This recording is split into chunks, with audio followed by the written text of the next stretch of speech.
Quiet on the set. Camera speed. Sound production. Roll sound. Rolling. Sound production. Take 2. Welcome to the I Remember Liking That Movie podcast. Remember those childhood movies you loved? Now, we're going to watch them again and find out if they're still as amazing as you remember. Or, your father was right. You were an idiot, and everything you watched was stupid.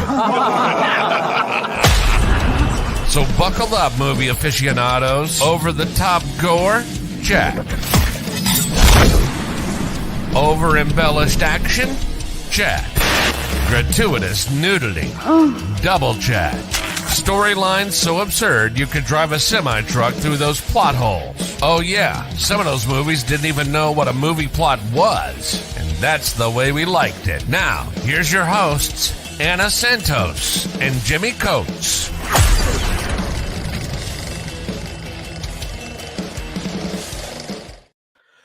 Welcome to the I Remember Liking That Movie podcast, and this is our second drive-in special, and today we are not going to the 90s, which I think we've been there for a while now. Yeah. And we're going back, way back to the 1970s. Mm-hmm. And our first feature of the night or day or whatever, whenever you're listening to this, is a 1977 classic called Smokey and the Bandit. What do you remember about Smokey and the Bandit? I don't really remember much. I'm not even gonna lie to you. Okay. I remember Burt Reynolds. I remember Sally Field. And I remember them bickering a lot. Yeah. But that's about it. Like, I don't remember. And I was young the last time I watched Smokey and the Bandit. I was under 10. So it's been over 30 years. Right. Jesus, that's terrifying. Yeah. My family did like Smokey and the Bandit. Got a lot of redneck blood. Hillbilly blood, I think, would be more accurate. No, I remember Burt Reynolds. I remember the other guy who drove the truck. I remember the Trans Am. I remember the guy who gets Burt Reynolds to do it, the rich guy and his son.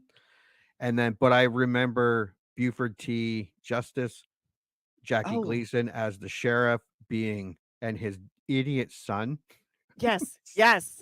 With the one-liners that just spewed out of his mouth. I remember really liking this movie. I have not seen it in a long time. I have seen 1, 2, and 3. There are 7 Smoking the Bandit movies. There's what else? 7 movies. I had 3 was with just the guy. I can't remember his name. Who drove the truck? Cletus. That's it. He's in number 3, and Jackie Gleeson is still the sheriff in number 3. But there's no Burt Reynolds, no Sally Field. The other 4 are all made-for-TV movies. I just found this out. They were made-for-TV movies that were done in the 90s. They did one every year. And, yeah, it was about a younger Burt Reynolds character. Interesting. Okay. And I know Tracy Lords was one of the... but this was, I think, when she was around doing that sci-fi show in the 90s. It wasn't her porn days. Well, no. 'Cause she was going legit. Yeah. I think during the 90s. But yeah, I've never seen these made-for-TV bandit movies. But yeah, neither have I. you can buy a DVD that has all 7 of them. So just so you know. All right, let us go to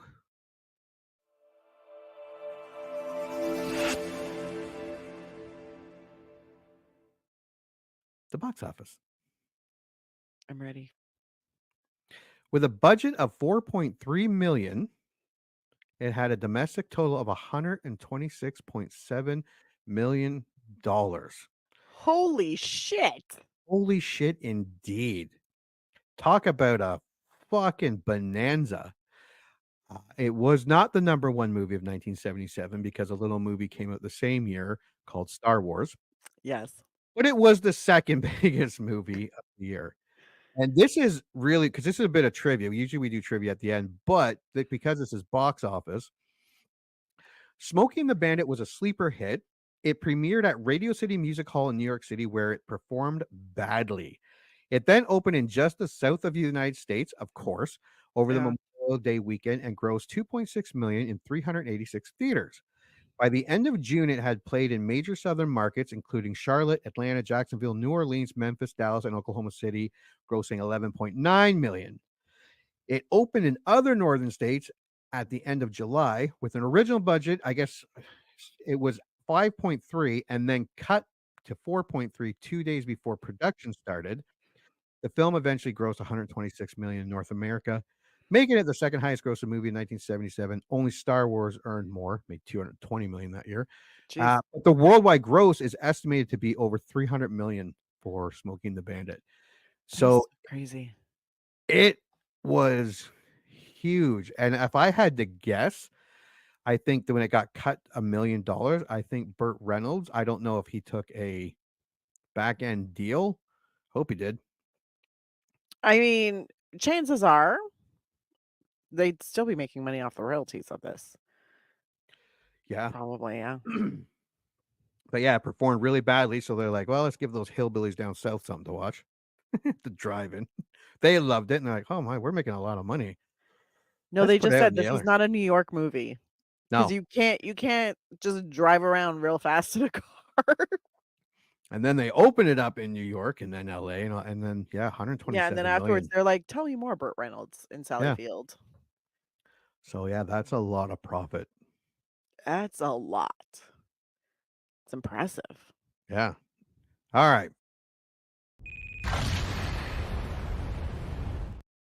Let's go to the tail of the tape. May 27th, 1977. It is considered a comedy. It is rated PG and comes in at 1 hour and 40 minutes. It's long if it's not funny.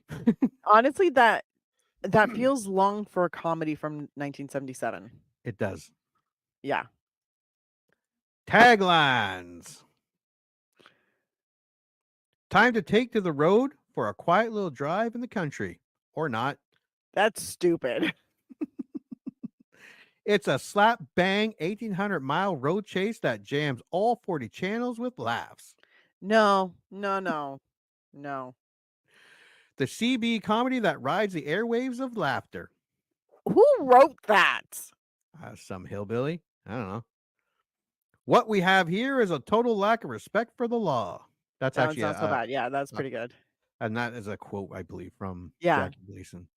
It's Burt Reynolds, Sally Field, and Jackie Gleeson in high gear and hot water. Okay, that's not bad. Sounds like It's a not radio. good. Meet Bo Darville, a.k.a. the Bandit. Smokies, cops hate him. Guys dig him, and even girls can't get enough of him. Well, that makes it sound like he prefers if guys dig him. Is that what kind of movie this is? Because I'm down. I'm down for Burt Reynolds to get some great guy loving. I'm just saying. I don't think so. I think Burt, we never know. I mean, it was also 1977, so probably not. Probably not. Synopsis. Big Enos, Pat McCormick, wants to drink Coors, that's the beer, at a truck show. But in 1977, it was illegal to sell Coors east of the Mississippi River without a permit. Truck driver Bo Bandit Darville, Burt Reynolds, agrees to pick up the beer in Texas and drive it to Georgia within 28 hours. When Bo picks up hitchhiker Carrie, Sally Field, he attracts the attention of Sheriff Buford T. Justice, Jackie Gleeson. Angry that Carrie will not marry his son, Justice embarks on a high-speed chase after the bandit. This just sounds stupid. This sounds absolutely ridiculous. And the 70s was either ridiculous comedy, yeah, or it was bleak action or dystopian what is that? A Clockwork Orange, Planet of the Apes. Yeah, so there was the comedies I think in the 70s were just silly. They just were silly. Not there a whole was a lot. lot of very silly comedy. And like it was either this is terrible to say. It was either intellectual or dumb. Like there was either a deeper meaning or there wasn't in all Oh yeah. movies in the 70s. Oh, Like there's you nothing really wrong with dumb comedies. yeah, and they went for it. They really went for it. All right, here's the poster, movie poster. Very 70s. It's drawn. We saw this with even Disney movies. It's Yeah. very typical. It's Smoking the Band up top with the CB radio thing intertwined with the S&B. What we have here is a total lack of respect for the law. Then we have Sally Field riding piggyback on Burt Reynolds, who's sitting on a box of Coors and an 18-wheeler in I think Buford he T. has a Coors in Justice. his hand. He has a Coors in his hand, and the Jackie Gleason's pointing at him. The dog's sitting on the front of the truck, and it's all disproportionate, but it's okay. But it's very 70s, very, very 70s. Here's the thing. It's a very chaotic poster, Yes, which I feel like might match the movie. Like yes. the movie's going to be chaotic. That's the vibe I'm getting from the poster. So if it matches the poster, that was fucking genius. And I believe this movie is all about car chases, crashes, Yeah, and just silly humor. Well, let's go to Rotten Tomatoes. 36 critic reviews comes in at 72%.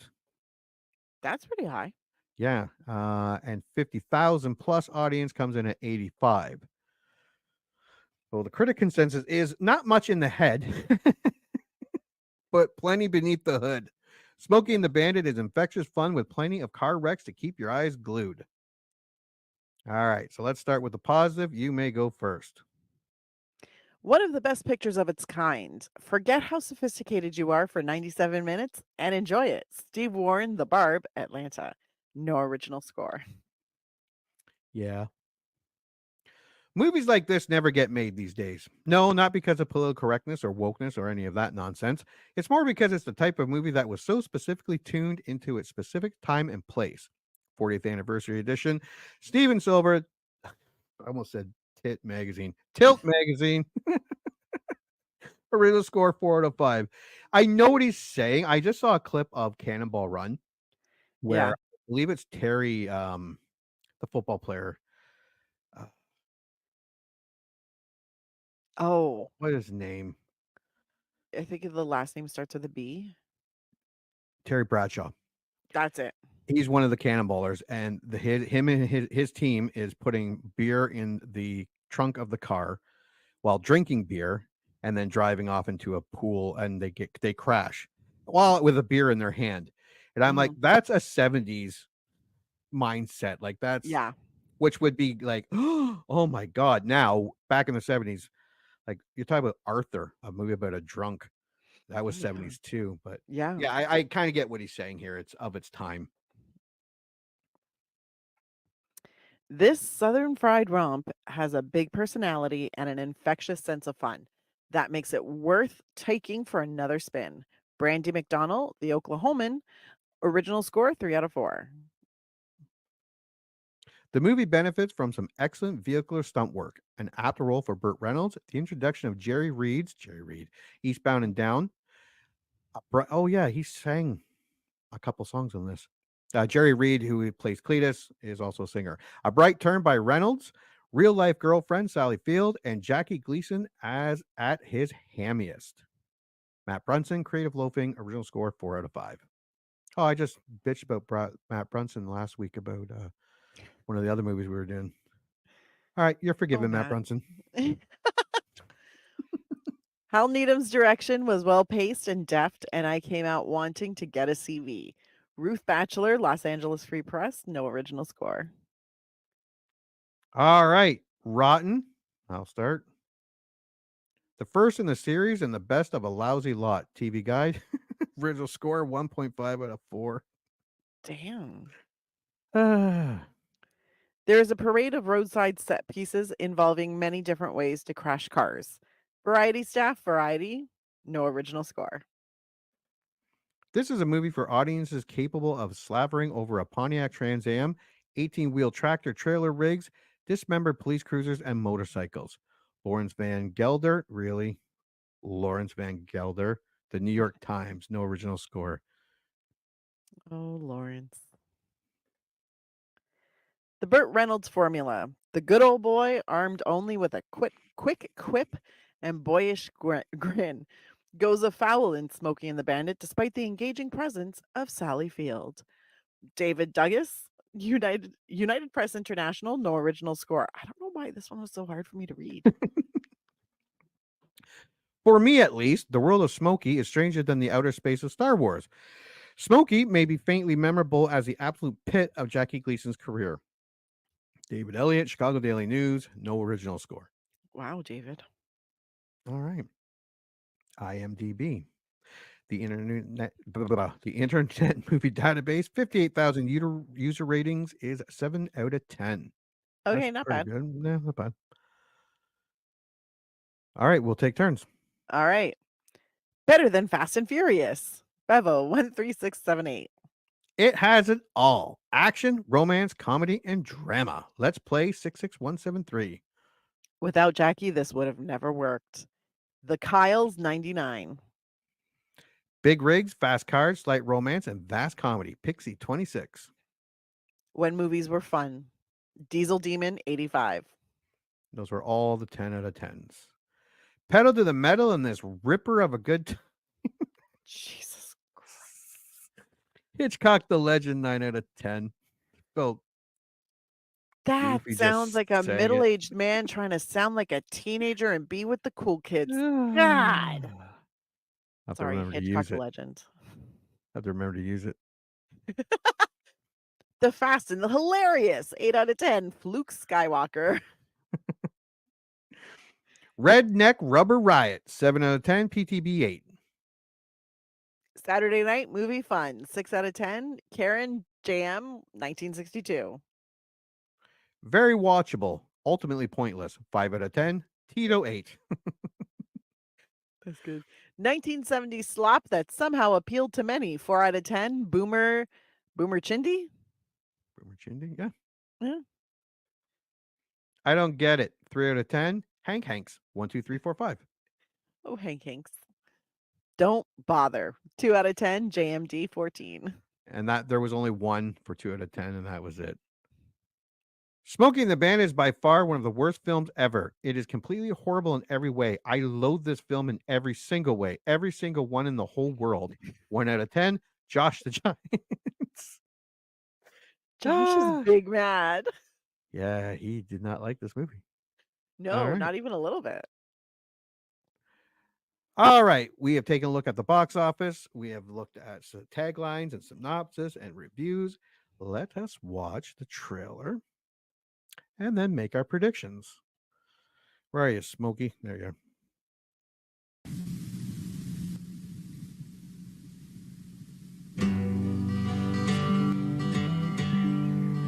At last, a warm, sensitive, touching story about the close personal relationship between a man and a woman, between a trucker and his dog, Fred, I'm so damn tired of picking you up. I got to Fred. between a father No way, and his son, no way that you could come from my loins. and how they all took to the road one day for a quiet little drive in the country. From Georgia to Texas and back in 28 hours flat with a truckload of bootleg beer. I'll be driving this one. Hey, blocker. You'll be driving the truck. This is Bandit 1, and that is Bandit 2. Now, who would do a thing like that? You're crazy, you know that? Yeah, you know that. Yes. Wait, how much money did you say it was? $80,000. Universal presents Burt Reynolds, Sally Field, Jerry Reed, and Fred. We're gonna really have to cook. I mean, put it on the back burner and let's cook. Is that a 10-4? 10-4. And the only thing that stands between them and an $80,000 prize, Jackie Gleeson as Sheriff Buford T. Justice. I gotta barbecue your... Bandit, I've got a Smokey report for you. What's your handle, son? My handle's Smokey Bear, and I'm tail grabbing your ass right now. This is Smokey and the Bandit, the story about a lazy weekend in Alabama, Texas, Mississippi, Arkansas, Georgia. Daddy, the top came off. No. We ain't gonna make it, son. We come this far, ain't we? Look, when we say we're gonna do a job, we do a job. It's me they're after. They don't even know Clinton Snow exists. Oh, they don't. Well, now, I'll tell you what we're gonna do. Smokey and the Bandit, proving once and for all, it's not where you're going that counts. It's who the hell's in back of you. I like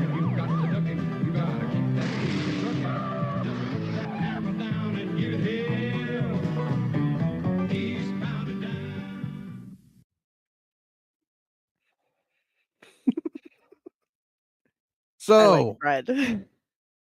Fred the dog. Yeah. What is your prediction about Smokey and the Bandit? I think I'm gonna like it, and I think there's gonna be a lot of very inappropriate things. Yeah. Yeah, I have a feeling there will be some offensive language. I hope so. Yeah, probably. It's 1977 and it takes place in the South. I mean, it's really just, and it's about smuggling beer across multiple states. There's bound to be just some off-color stuff said. And Yeah. I can't wait to watch it because Buford T. Justice. I have actually I put an order in where I get my shirts from, and one of them is a Buford T. Justice shirt. Nice. I also got a Wilford Brimley Diabetes shirt. So Did you? yes, I love that. but Buford T. Justice is also one. Yeah. I think I love 70s movies. And they made a lot of trucker movies in the 70s. I watching this made me think of Clint Eastwood and the one where he drives around with the orangutan. Oh my God. Yeah. I had forgotten about that. I agree with you. There's going to be some off the cuff that people might find offensive. That's fine. Yeah. I like that. But it does look silly. It does look like there's going to be silly stunts. That's what there's going to be car chases. Yeah, I think it's going to be fun. Could be a good time. Yeah. All I hope it's a good time. Yeah, I hope so. Well, we are going to go watch Smokey and the Bandit, and when we come back, we are going to review it. Let's all go to the lobby. Let's all go to the lobby. Let's all go to the lobby to get ourselves a treat. Delicious things to eat. The popcorn can't be beat. The sparkling drinks are just dandy. The chocolate bars and the candy. So let's all go to the lobby to get ourselves a treat. Let's all go to the lobby to get ourselves a treat. And now, on with the show.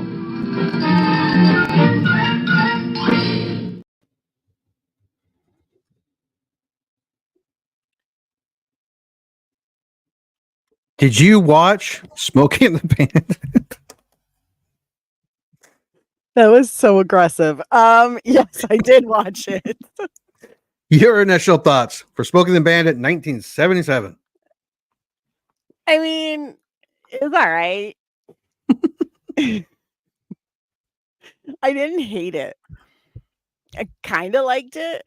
Like, it wasn't bad. It's funny at parts. But it's not my jam. It's just not my jam. Yeah. Did you watch Smokey and the Bandit? I did. And for a 70s Southern comedy, it wasn't offensive at all. No, there was only was one super like extra racist moment. Yeah, but it was in context of the actual character to make him look that character bigoted is just, and super bigoted, closed-minded, like very just not okay. So I was like, okay, whatever. Well, I was expecting a lot, and I was surprised, and I'm like, where's all the racism? There was so little racism. And I was not shocked, but I was kind of waiting for it because I was like, yeah. 70s in the South, it's bound to happen. And the one time it really did happen, I was like, oh, Well, that just makes sense. Yeah. Yeah. No, no, it oozed nostalgia. And like you said, it was way beyond our time. Mm. But even movies that are, it still has that nostalgia. Yeah. Um, I will the, say this, I did appreciate this about Smokey and the Bandit.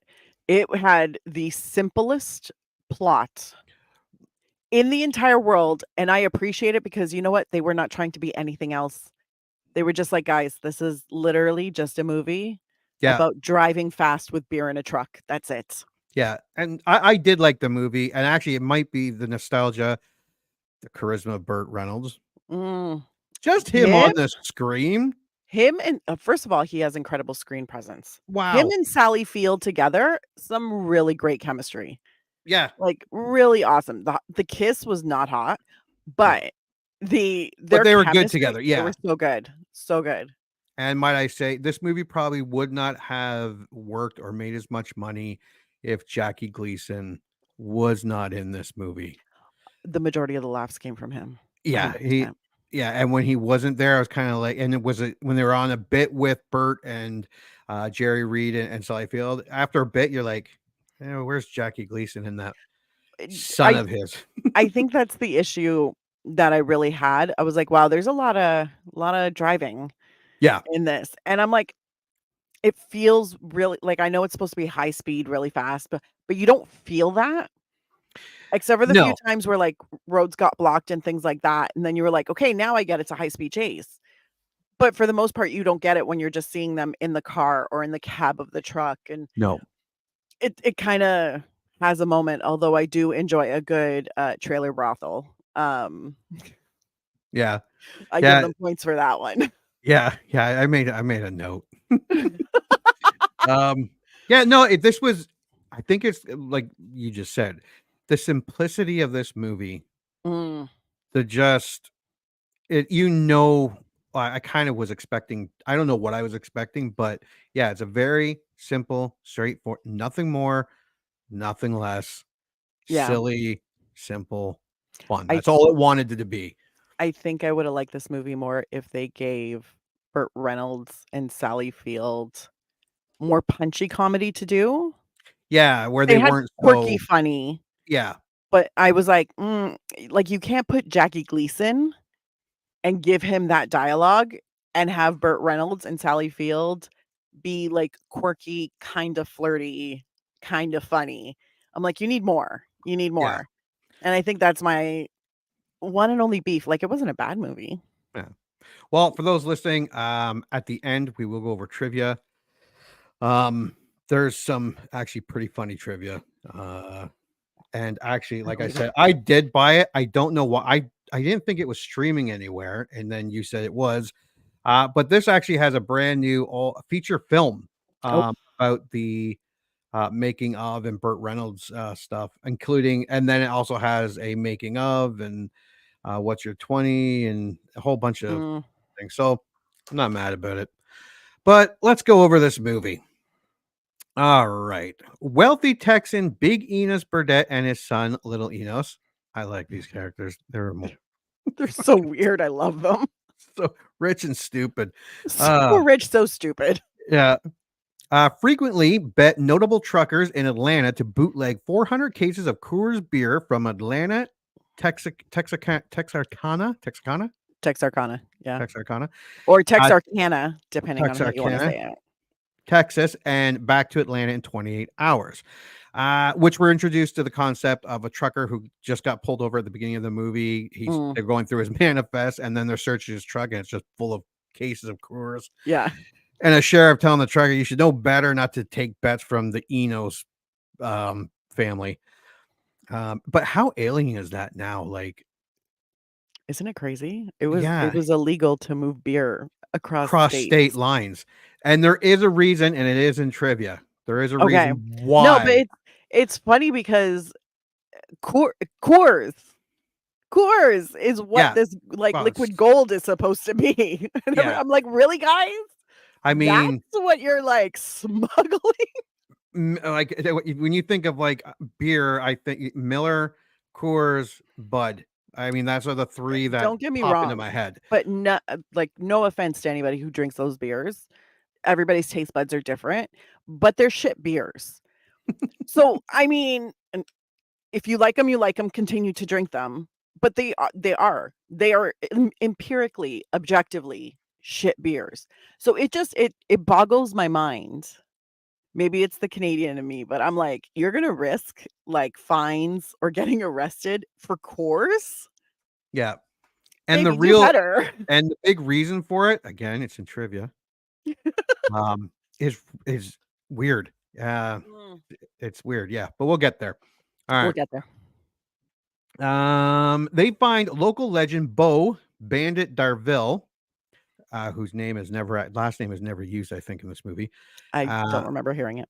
At a truck rodeo at Lakewood Fairgrounds and offer him $80,000, which as of 2023 is equivalent to $402,241. So that's a lot of money. For that kind of money, I'll drive it. Yeah, And I to don't take even have that my bet. license. Yeah. The bandit accepts and recruits his friend Cletus Snowman Snow and his dog Fred to drive the truck, while Bandit drives a black Pontiac Trans Am as a blocker to divert attention away from the truck and its illegal cargo. And that the movie does not get more complicated than that. It does not. Well, there is That's one it. minor complication. Oh, right. Yes. Yeah. Yeah. Which is what brings the sheriff, Buford T. Justice, after Bandit. But that's as complicated as it gets. And I'm like, you know what? You guys were like, this is what we are. And I give it to you. And I'm like, thank you. I appreciate that. You're not even trying. You're not even trying to have like any kind of deeper meaning. And I love you for it. Yeah. So we get big E notes and little E notes finding the bandit who's getting paid, what was it, $25 a day just to talk to people, meet people. Yeah. That's his rate. Not only do they offer him the $80,000, he needs gas money, truck maintenance. He needs a car, needs a fast car. He's like, I need a car. Start rolling off the bills. A really fast car. Yeah. He's rolling off the bills. And Big Enos is like, give it to him. And and little Enos is getting madder and madder. He's like, God, son of a bitch, God, kick his ass. What else? Oh, money for the beer. Then we get Snowman, his wife, who doesn't want the bandit to take her husband away because he's already gone to jail. And that was actually pretty funny. Plethora of children. Holy fuck.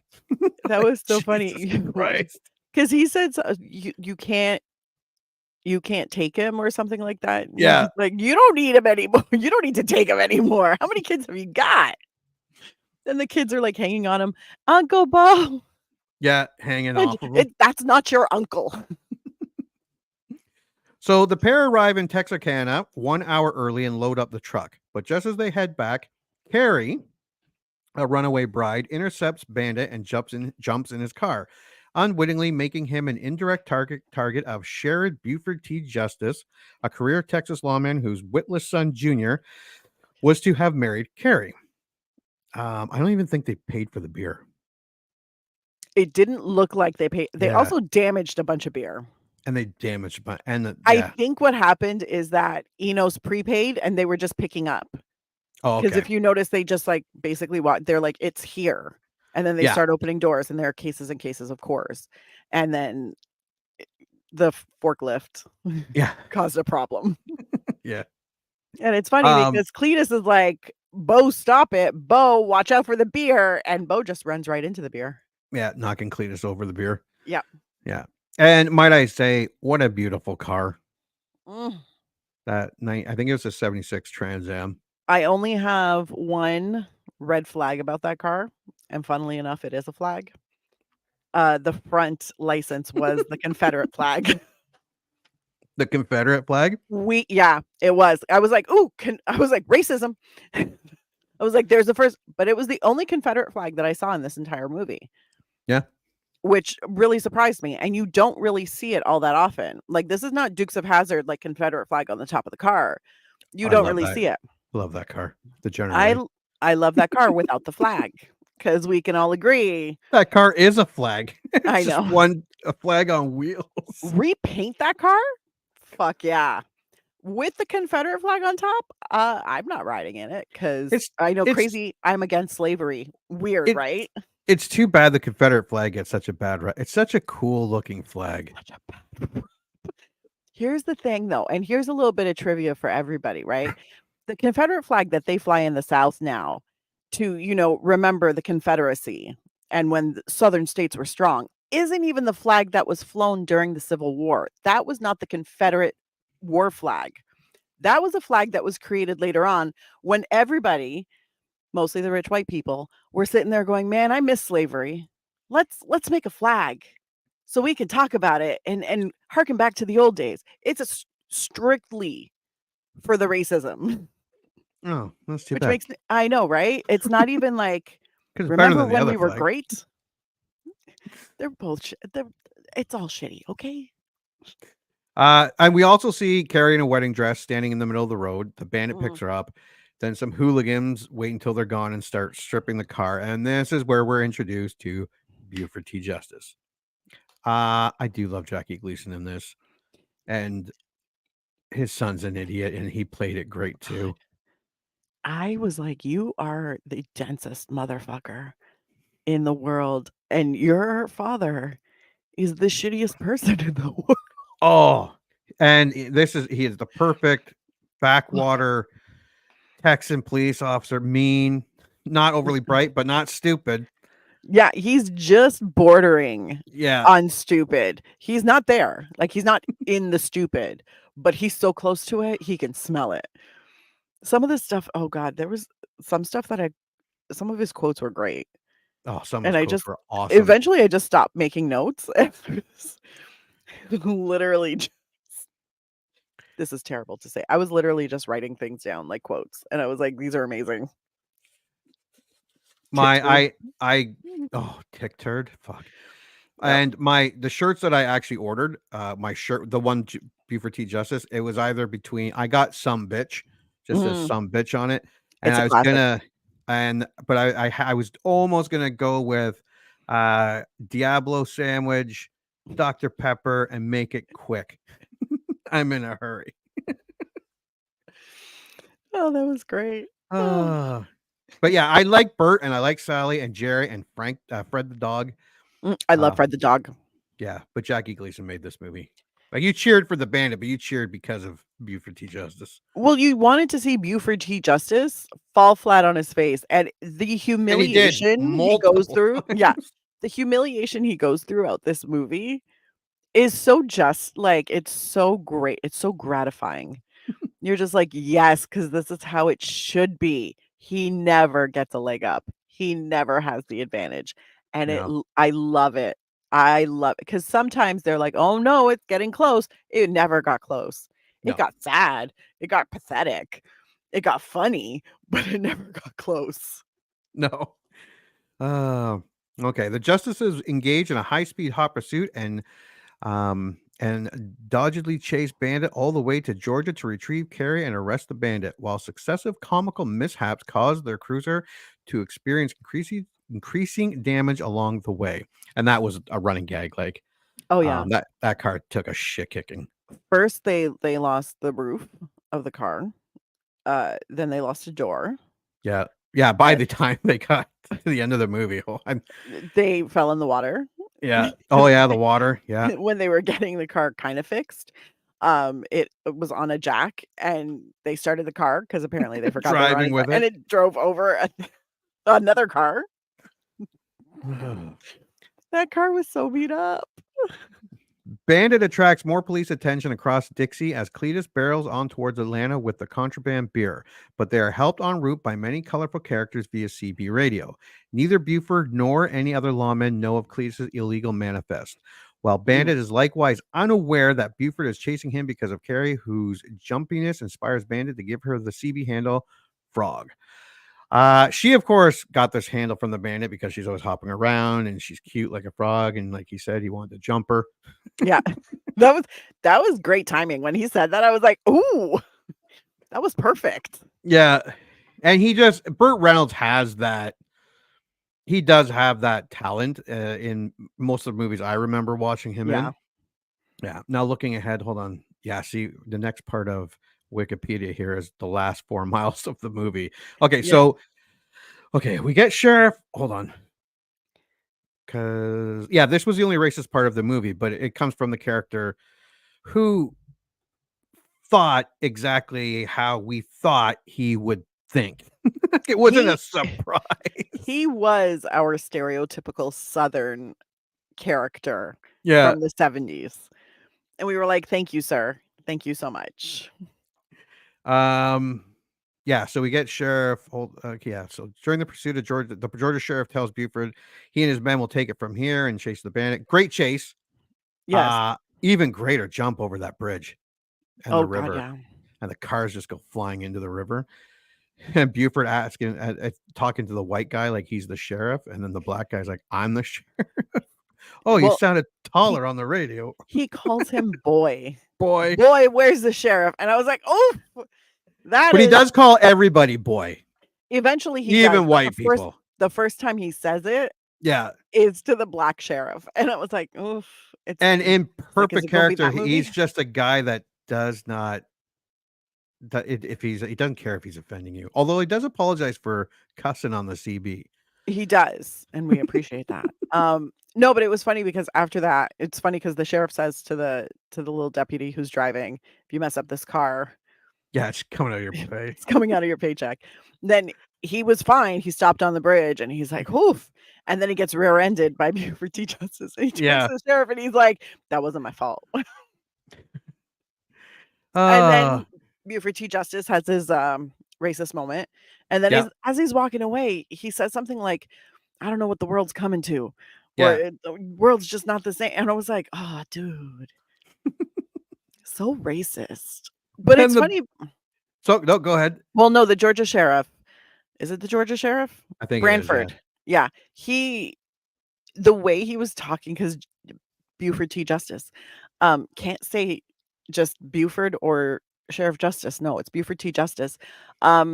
He tries ordering him around, and he's like, "We need a roadblock. We need this." And the sheriff's like, "Not your jurisdiction. We'll do it my way. I got this handled."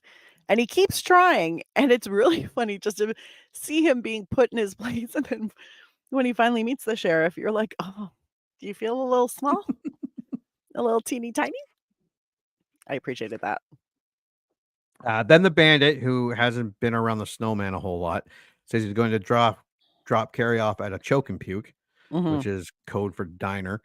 Then we get the bandit getting a drink and 2 cheeseburgers for Fred because the snowman says Fred's looking a little pale or thin or something. Then we get Buford T. Justice coming in, asking Junior if he wants anything. And what does he yell out? Hush puppies.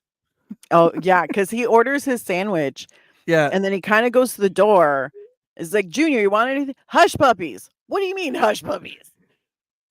But and he's like, a Diablo sandwich, Dr. Pepper, and make it quick. I'm in a goddamn hurry. And then Bandit has a whole ass conversation with him. Yeah, which was great. And is someone chasing you? There ain't nobody chasing me, boy. I'm chasing. It was good. One thing I will say for Sally Field's performance in this, every time they're in the chase and Bandit recognizes that they're being followed by, like, "Oh, the sheriff's behind me," or whatever, she looks super uncomfortable and like she's trying to dodge something. Yeah. And I was like, wow, you're really like, even though you're in the car, she's just like,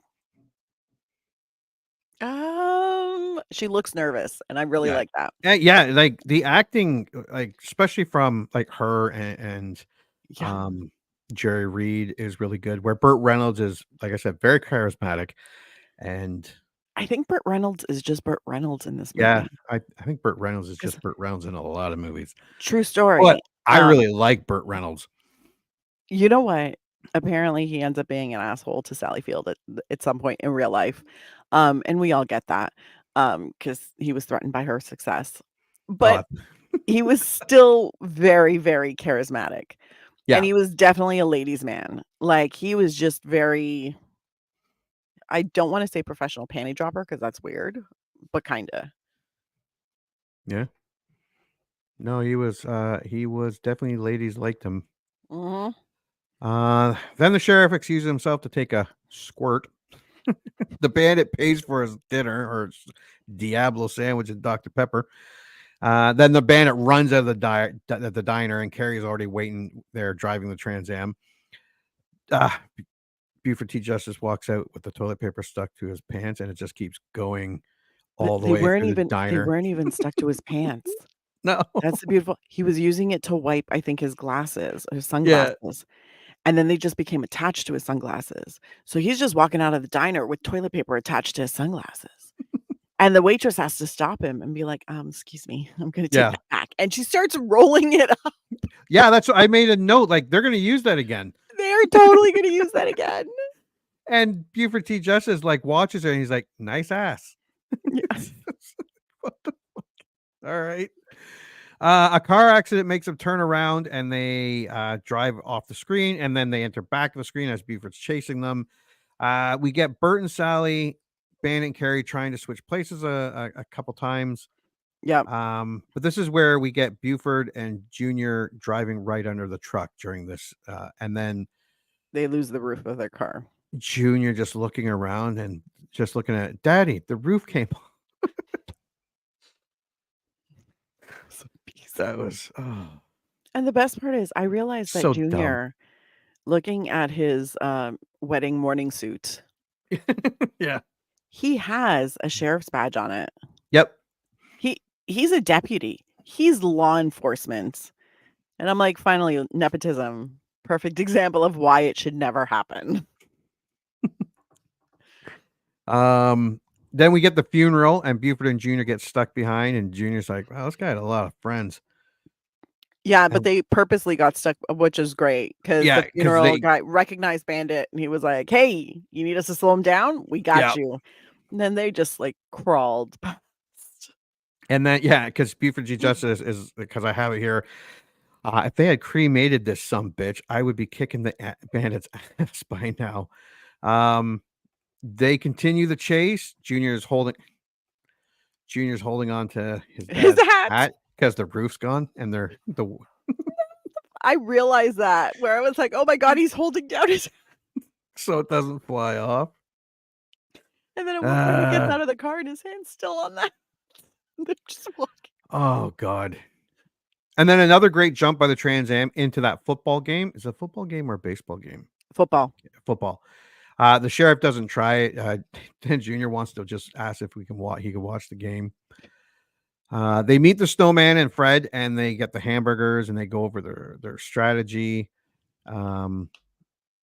Bandit and Carrie take off, and then Fred runs away, and he ends up taking a swim in the pond. That was Fred, come here. Fred, come here. And then they pull out, and you see them in the pond. Fred's just swimming around, enjoying life. Yeah, he's like, this is nice. Then we get the bandit gassing up, and we get the CB conversation from him and the sheriff, which is again that's where they're on that on the jack. The jack, yeah, because apparently they were at the same gas station. Same gas station. Oh yeah, and then the bandit takes off. The sheriff sees him. Then we got another roadblock. Yeah. Then Bandit takes the Trans Am down the river. I was very curious how many Trans Ams they destroyed in this movie. Well, they probably would have had bare minimum 3, more likely 5 to film this movie. I hope so. Fucking Trans Ams. Yeah. Then we get the Bandit and Carrie stretching their legs. They flirt, and then they do it. No, they don't. Yeah, they have sex. Do they? Did I miss that? Yeah, because that's when she goes, "You always wearing that cowboy hat," and he's like, "I only take this hat off for one thing," and she's like, "Well, you want to take it off?" Yeah, that's Burt Reynolds. See, and there I was thinking he only took it off for church. No, not church. Snowman stops for gas and something to eat, and then he get at that diner and with the bikers, gets beat up because one of the bikers said Fred bit him. So they punch the shit out of Snowman and throw him out of the bar. Yeah. The cook brings him his food and he pays for his gas, and then he drives the 18-wheeler over the bikers' bikes. It's so funny because he hobbles over and the gas attendant's like, sorry, man. Yeah. $73 to fill up that. About $73. Jesus Christ. for that 18-wheeler. Right. Wow. And then he hands him Fred. He puts Fred in. Cook comes out, gives him the thing, and he's like, "Oh, sorry, man. Fred. Cletus is like, it's okay. It's okay." Snowman's like, "It's cool." Gets in the truck and just drives right over all of the bikes. Like, he's like, he's hobbling, but he's like, "It's okay. Don't worry about it." He just drives right over it. And then both of the employees are just sitting there going, "Oh, yeah." Then the sheriff gets pulled over as he's going through a police check by the state trooper. He's like, "You can't drive that piece of shit on the road." Then he tears him, and evidence. It's evidence, and then loses his shit on the trooper. Oh. Then we get the prostitutes at the motorhome telling the bandit on the CB that they're taking one for the team. See, I don't even think that's a proper motorhome. I think it literally is just like a camping trailer. Yeah, it looks like a camping trailer. Yeah, it looks like a camping. And I'm like, I appreciate you so much because honestly, hey, not a lot of overhead then. Entrepreneurship, my friends. Just off the road somewhere. Yep. You get in trouble or just move it. I mean, I don't know what the laws are. I don't know where they are at that point. Are they in Arkansas? Mississippi? Mississippi. I don't know. They could be. If people could let us know where brothels are totally like, I know in Vegas, like in Nevada, you can have a brothel. Yes. I'm not sure about the other states, but there are some, and I have a feeling some of them are southern states. Yeah.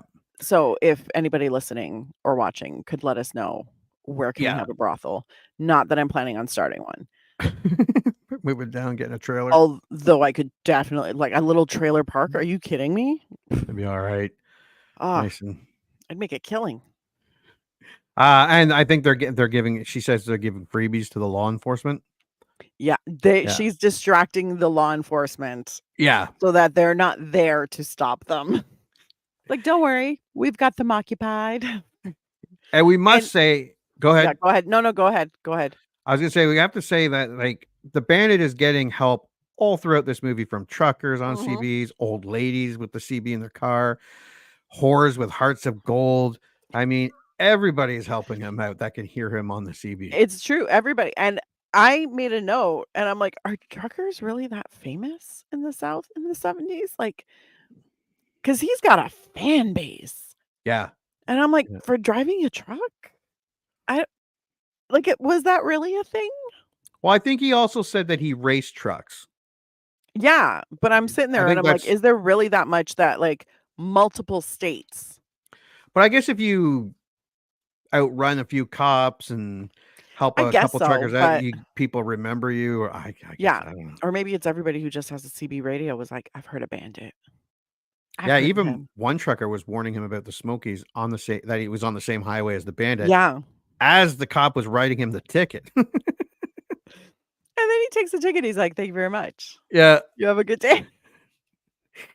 The bandit actually flips the channel and is heard saying that he's going to the trailer park brothel, so Buford can hear him. Buford ends up trying to arrest the cop, or I think it was the captain. Yep. It's like, this here is the bandit. And he goes, that there is my captain. And we even get a convoy hiding the bandit when the cops are chasing him. Like they shuffle around on the highway and he sneaks in between them, which was kind of cool. That was very cool. And I think we're back to Wikipedia now. Okay, so just after re-entering Georgia, Cletus is rescued by bandit after being stopped by a Georgia State Patrol motorcycle trooper as state and local police intensely pursue bandit with roadblocks and a helicopter to track his movement. Yeah, so he gets pulled over and then he wants to see the manifest here, and this is what he was supposed to be doing the whole time, and comes up and speeds right past, and the trooper's like, screw the truck, and heads after the bandit. He ends up in the ditch or a river, or he ended up in the water, in some sort of water. With 4 miles left, bandit, discouraged by the unexpected mounting attention, is ready to give up, but Cletus, who initially thought they would fail, takes the lead and smashes through the roadblock at the fairgrounds maintenance. This is where they also get a help from a bunch of kids hanging out at, I don't know, a diner with their trucks. They get help from Hot Pants. Hot Pants. That's because right. that's her CB handle, Hot Pants, and Yeah. she lived up to it. Those were some hot pants. Those were some hot pants. Those were I some love very that hot pants. 1950s fucking roadster thing that one kid was driving.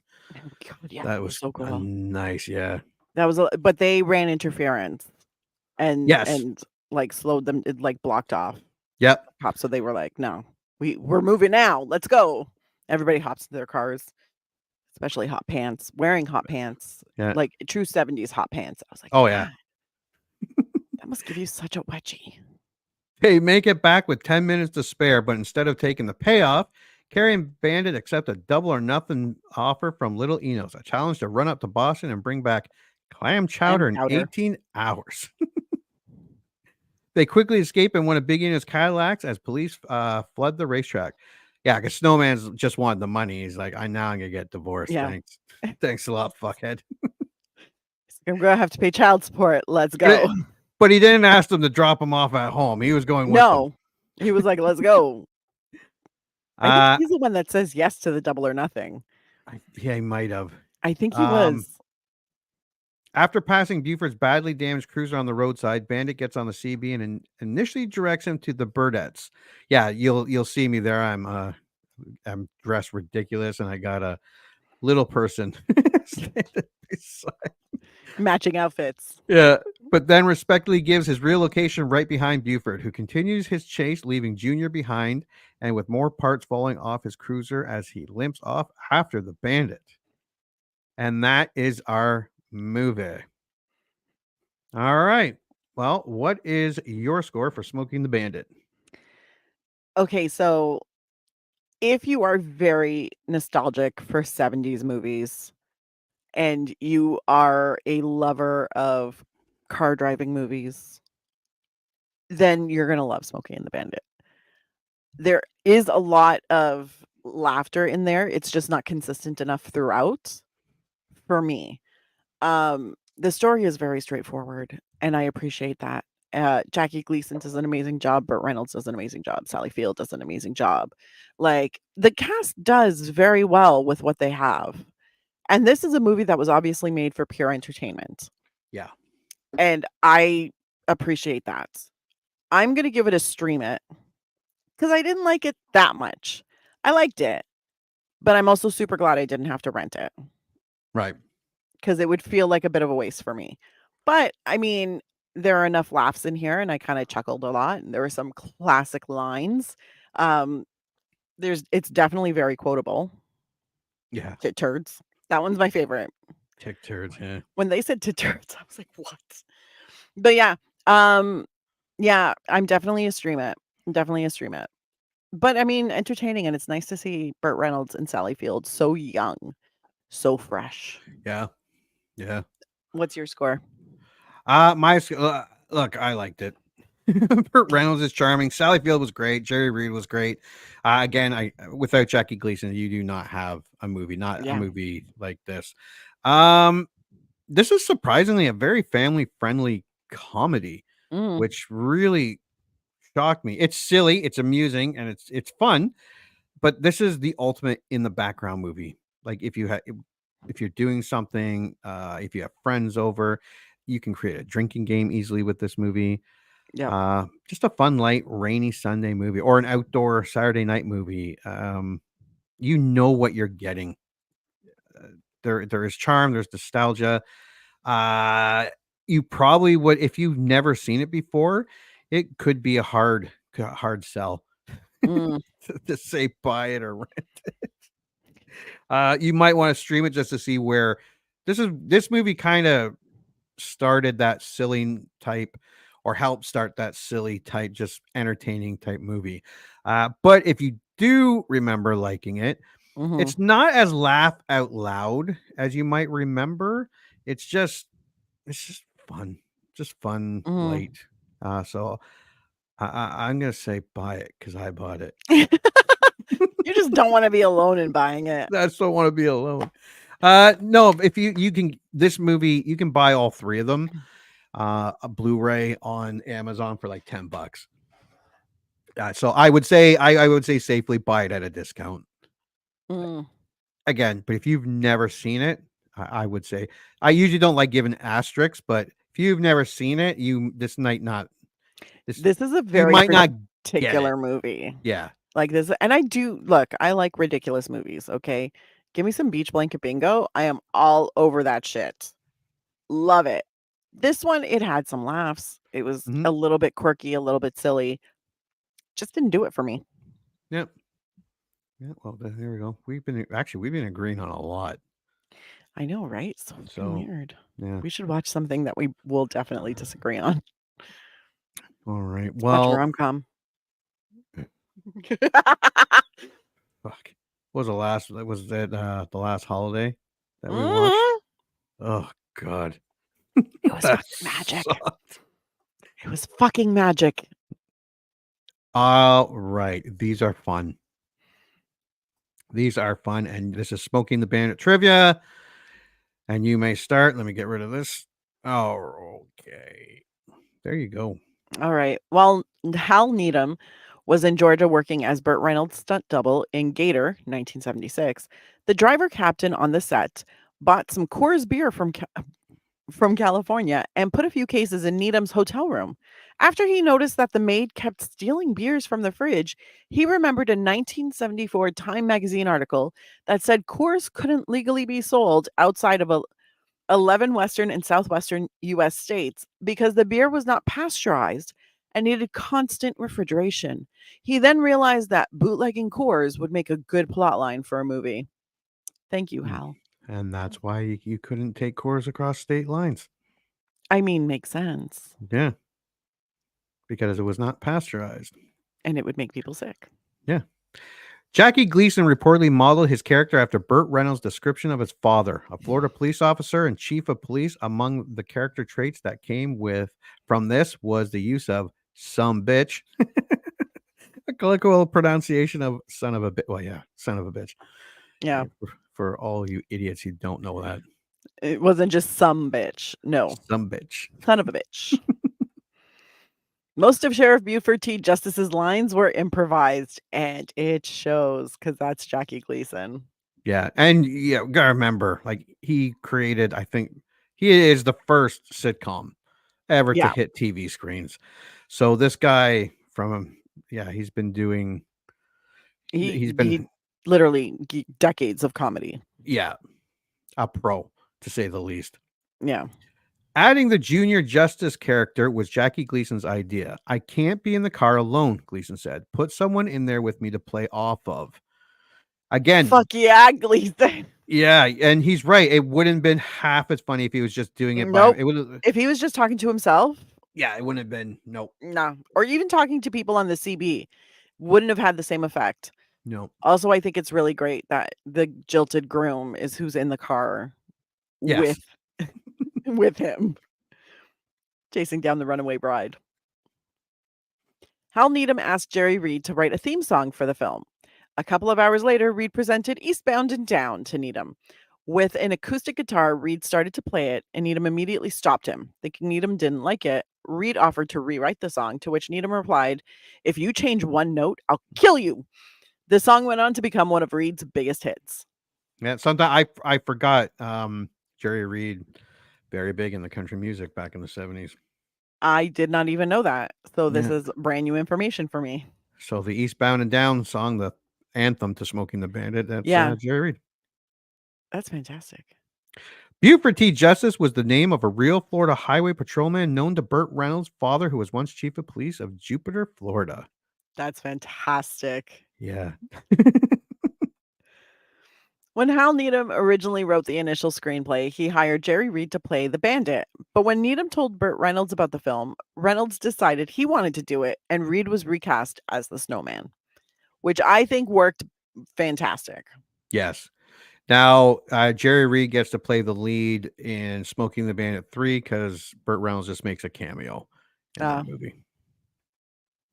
This movie is one of a handful of pictures that Burt Reynolds made with his 1970s girlfriend, Sally Field. In every movie they made together, Field played Reynolds' girlfriend, along with this one. They also appeared together in Hooper, 1978, Smoking the Bandit 2, and The End, 1978. With a very loud No. No, No. There we go. Jackie Gleeson was offered a percentage of the gross box office versus a straight salary, but Gleeson took the salary, costing him millions. Always take the percentage. I think everyone expected this to, like, on the $4 million budget. It got cut from 5. They were thinking 15, maybe 20 million, decent enough. And Jackie Gleason was like, I'll just take whatever now, just in case it bombs. No one expected it was going to make $130 million. No, nobody ever. I think this is one of those movies that when you read the script, you're like, this is going to be a fun thing to make. It'll make some money, but it's not going to set me up for life. No. I am a firm believer, though, if you were offered a salary with a percentage, even if it's a lower, always take it.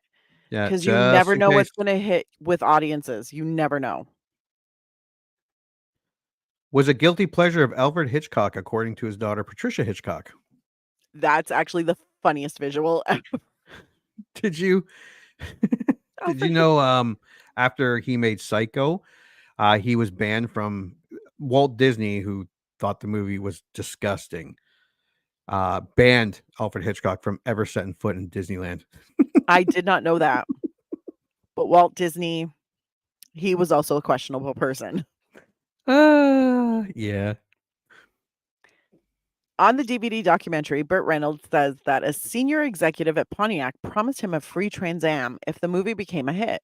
It did, and the 1977 T-Top Trans Am became one of the hottest selling cars of the year. Reynolds expected the executive to come through with his promise, but the Trans Am never came. Reynolds finally called Pontiac a few months later. The executive who promised the car had retired, and the new executive refused to keep the previous executive's promise. That is some bullshit. Yeah. Pontiac, make it right. It's not like Burt Reynolds can not just afford a Trans Am, but it doesn't matter. I'm kind of curious. Still alive, give it to. I'd say give it to him. I'm kind of curious because Smokey the Bandit 2, although it was just ravaged by the critics, was still a box office success. Not like the first one, but it was like the 7th or 8th highest grossing film of 1980. Yeah. I'm wondering if they when they went to talk to Trans Am, because I'm sure they wanted the Trans Am in the sequel. If they're like, Burt was like, yeah, well, I want someone owes me a Trans Am, or we're gonna use a Corvette. Or a Mustang. Did they actually? They use a Trans Am in Smokey the Bandit 2. Oh, really? Yeah, I'm kind of curious to see if that was interesting. They probably got the cars for free for the movie. Now, this is there's some contradictions in here. 3 Trans Am cars were used in this movie.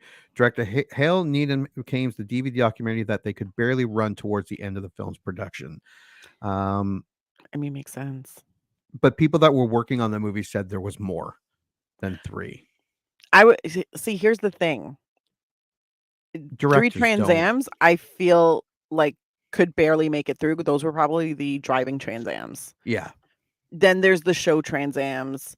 Then there's the interior Trans Ams. Yeah. Where they're on a dolly being dragged. So I can see if they meant like 3 Trans Ams that were actually driving. Yeah. Yeah. Jackie Gleeson would often ask his assistant Mal for a hamburger, which was code for a glass of vodka, according to Burt Reynolds' autobiography. I mean, yeah, I can see it too. The Trans Am used for the bridge jump was completely wrecked after the successful jump. I believe that. Yeah, I believe that too. That was one hell of a jump. Yes. Excuse me. This movie made the Pontiac Trans Am a superstar. Trans Am sales jumped from 68,745 in 1977 to 93,341 in 1978. And just 1 year later, that number swelled to 117,108 units sold. Yeah, makes sense. People had to save up. Yeah. They watched this movie and they were like, that was dope. Yeah, I'm going to save up and buy a Trans Am. Gotta get me. That's a beautiful car. It is. Yeah. This film is responsible for an explosion in sales of CB radios, and it became quite a pastime for drivers. This became a major annoyance for professional truckers, as other drivers were constantly looking through the bands for a nearby truck, trying to practice their CB lingo and asking them to blow their horn. This is something I would do. Yes. And I would probably be that cranky trucker who's like, get off the goddamn Yeah. radio. Get the fuck off the CB radio. Hal Needham was better known in the film industry as a stuntman and had great difficulty in getting any producers interested in this project. Only when his close friend Burt Reynolds agreed to star in the film did he manage to gain studio attention. Makes a lot of sense. Yeah. Well, Burt Reynolds was so big in the 70s and 80s. Oh, And he was huge. But yeah, the 70s, he was really big.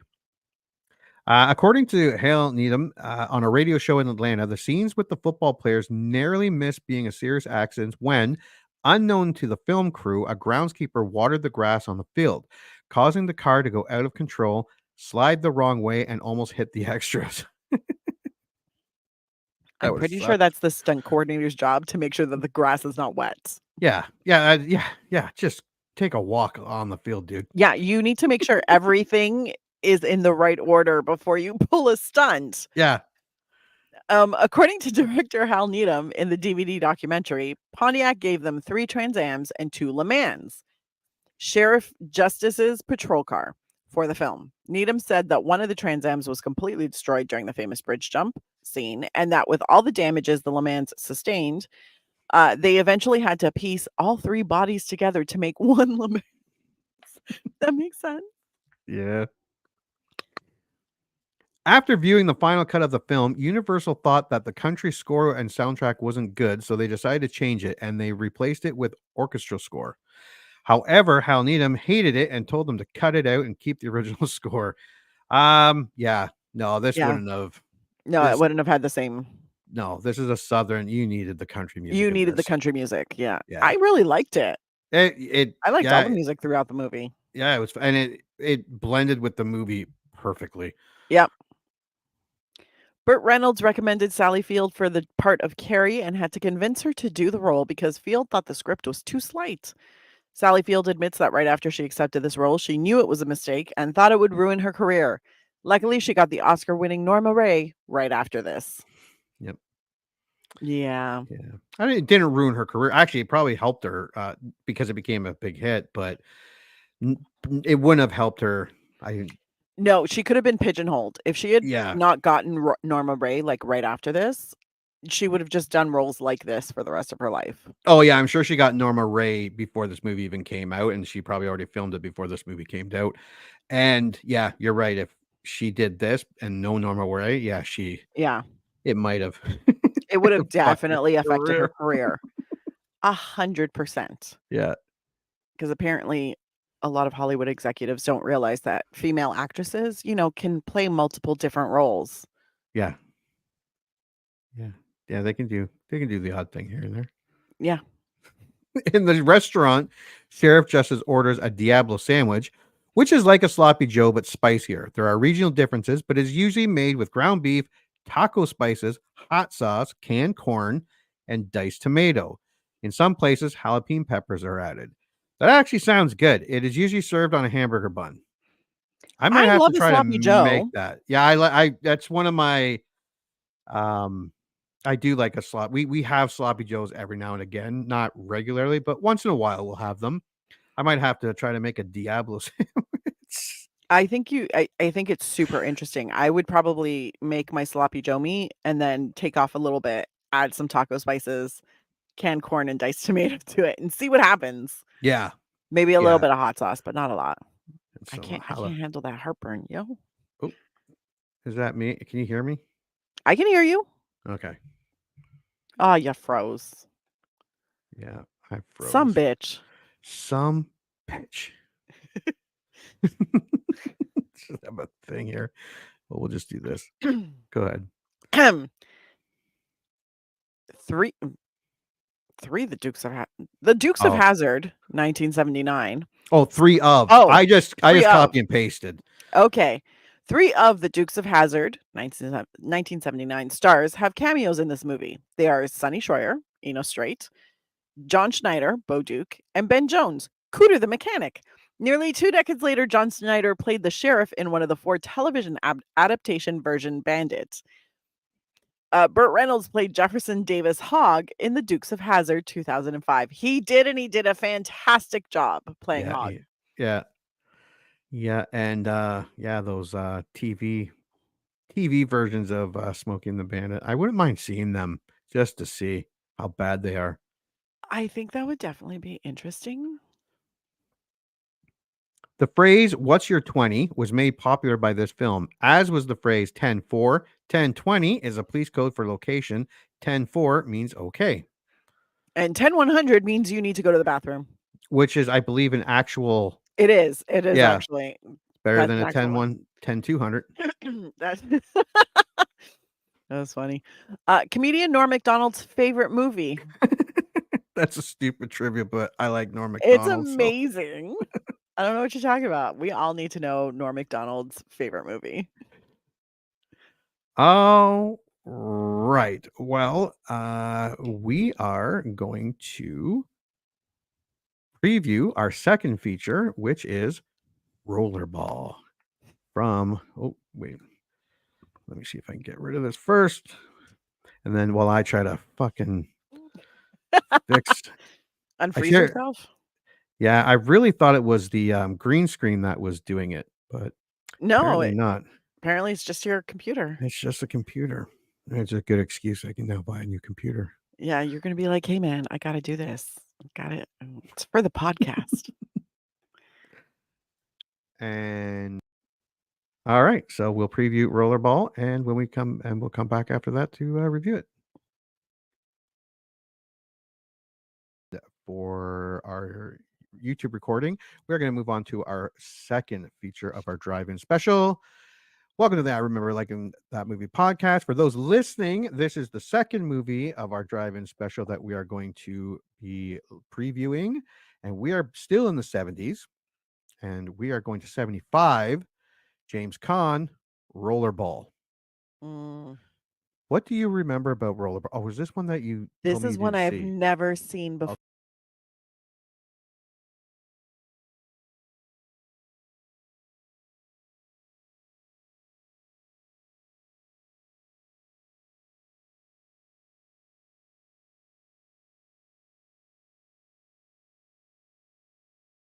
And for our YouTube recording, we're going to move on to our second feature of our drive-in special.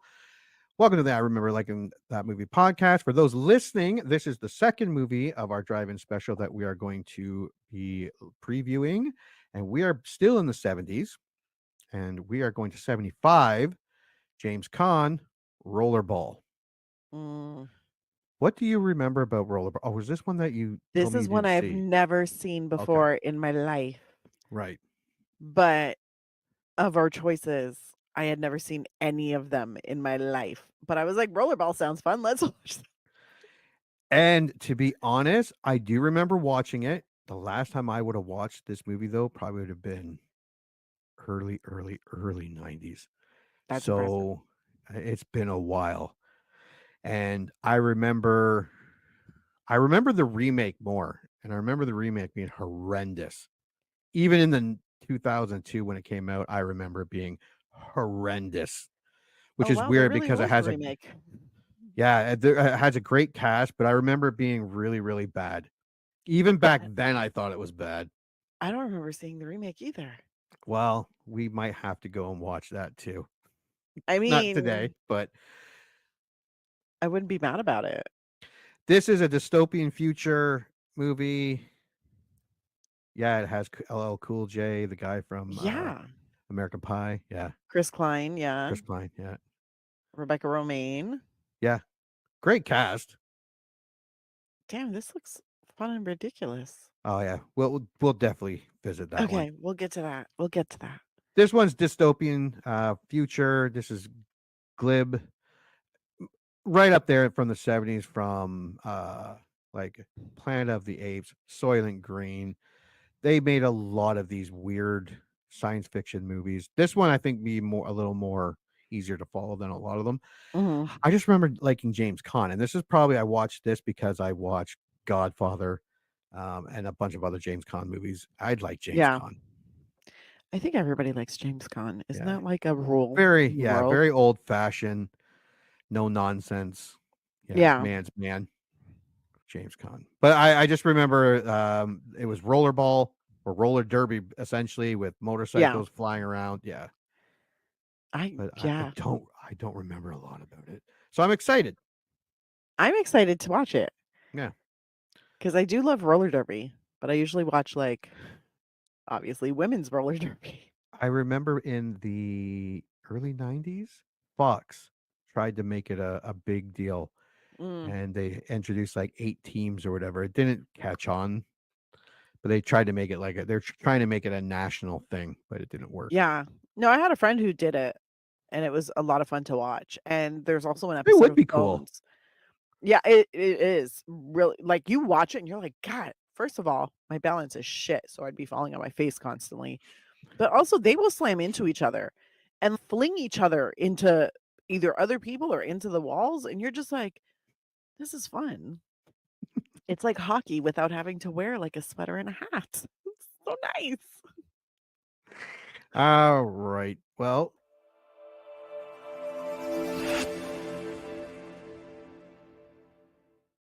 box office.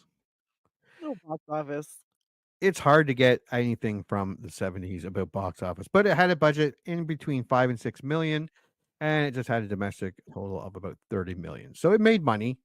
Yeah. It wasn't huge or anything, but that's a good take home. That's a very good take home. No one lost their shirt. That's it. That's all I could find. That's all you need. That's all you need. Yeah.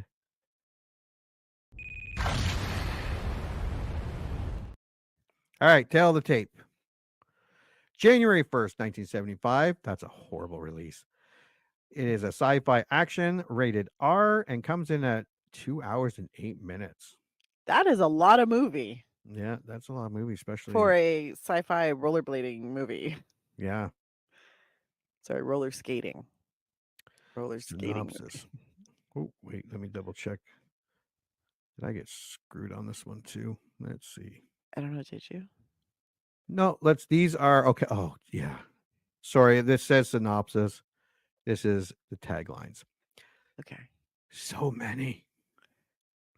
So many taglines. It's more than just a game. Although, if you don't like that one, we got plenty more to choose from. In the 21st century, wars aren't fought, they're played. Oh, that was not bad. In the year 2018, they will produce a war every week during prime time and televise it to the rest of the world. They will call it... No, that one's stupid. I don't like that one. In the future, there will be no war. There will only be rollerball. No. That's no. Any sport that keeps changing its own rules while adding new ones is never just a sport. This is dialogue. These are not taglines. A world without crime, pollution, disease, or poverty. A society ruled by corporations instead of governments. An international pastime that has replaced war in every sense. That's not a tagline either.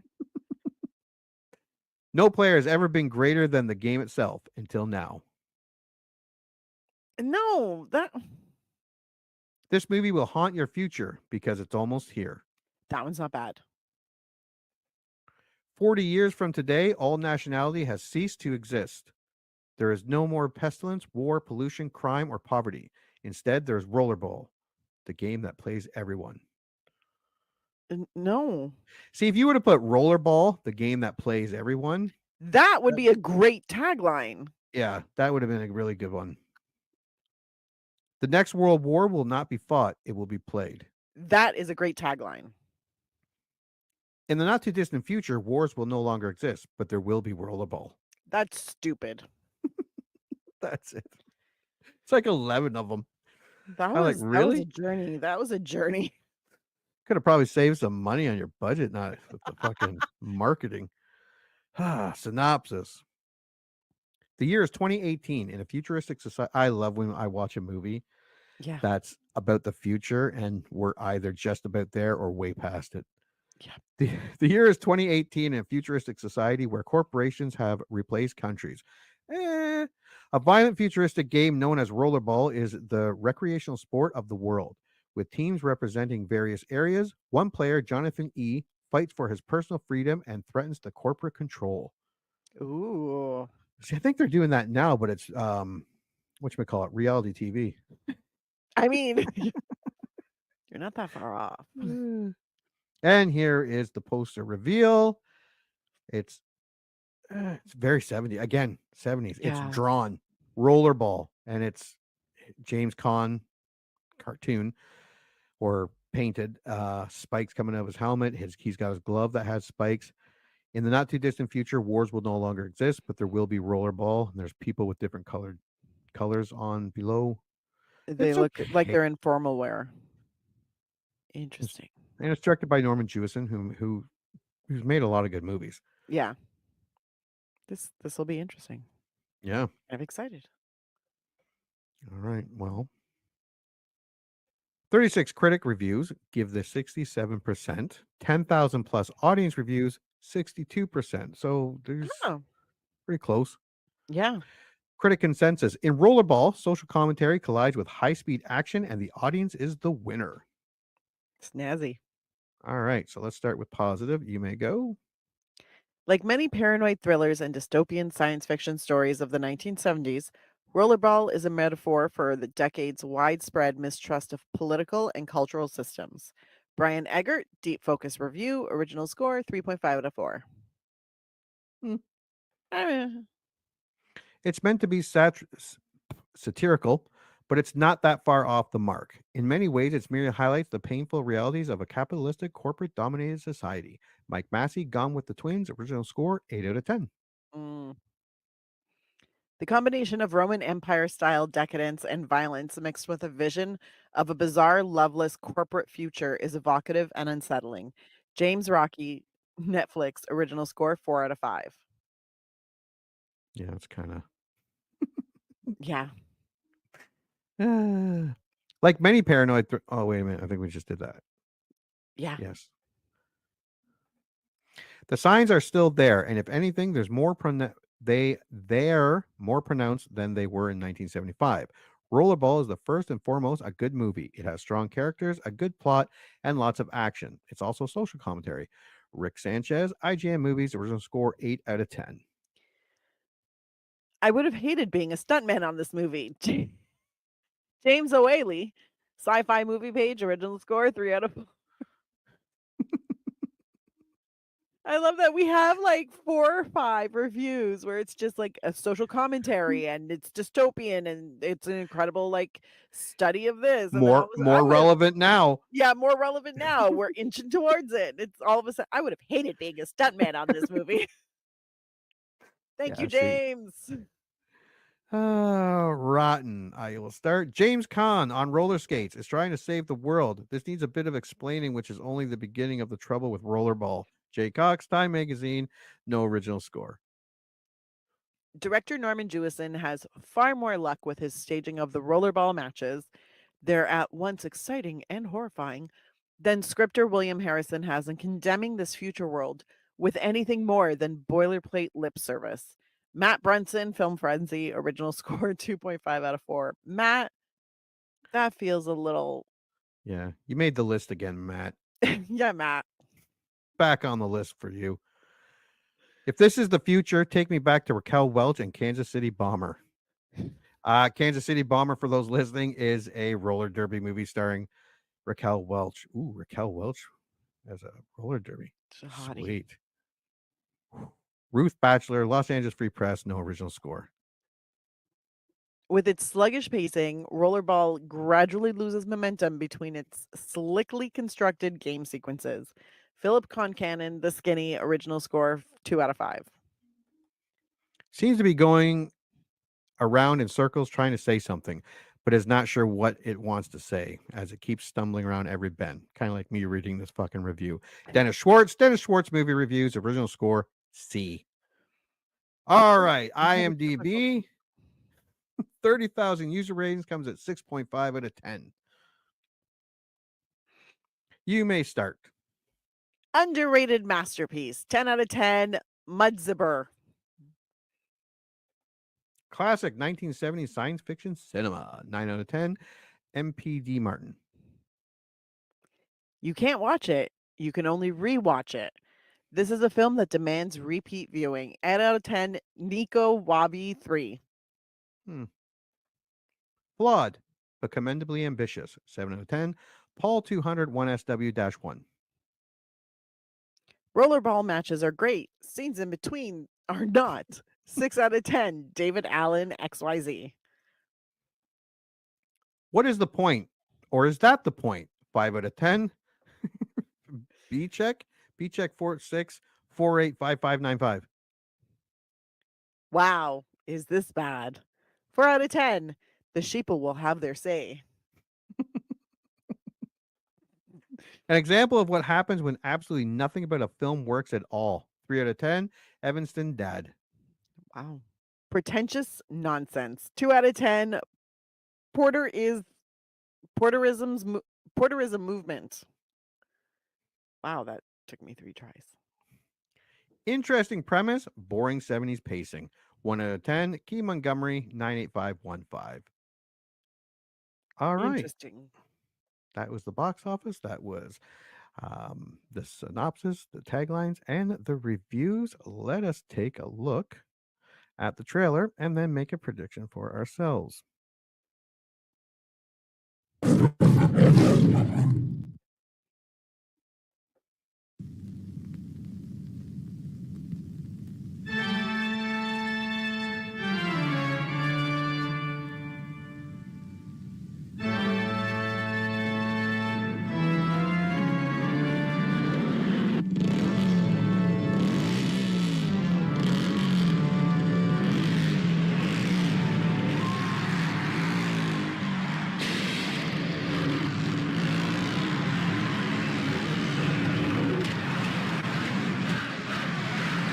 Jonathan E., that's the name. Houston players come and go, but the champion plays on.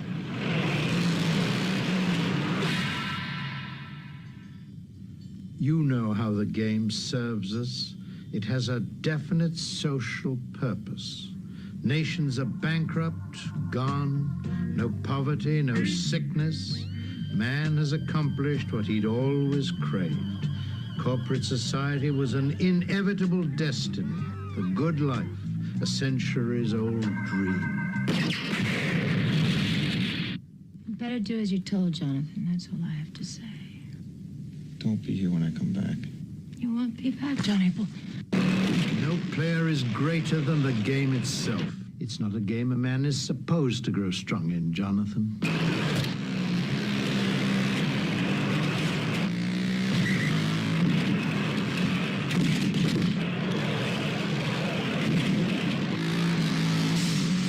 Still don't understand why I came here. You're the only person I ever wanted. Wanted you on my side. That's all. The books you ordered are classified and have been transcribed and summarized. Well, who summarized them? Zero, of course. He's the world's brain. Does it answer you? Oh, yes, it speaks. I'd like some information about corporate decisions, how they're made and who makes them. They're afraid of you, Jonathan. All the way to the top they are. The game was created to demonstrate the futility of individual effort. Let the game do its work. Game! This wasn't meant to be a game!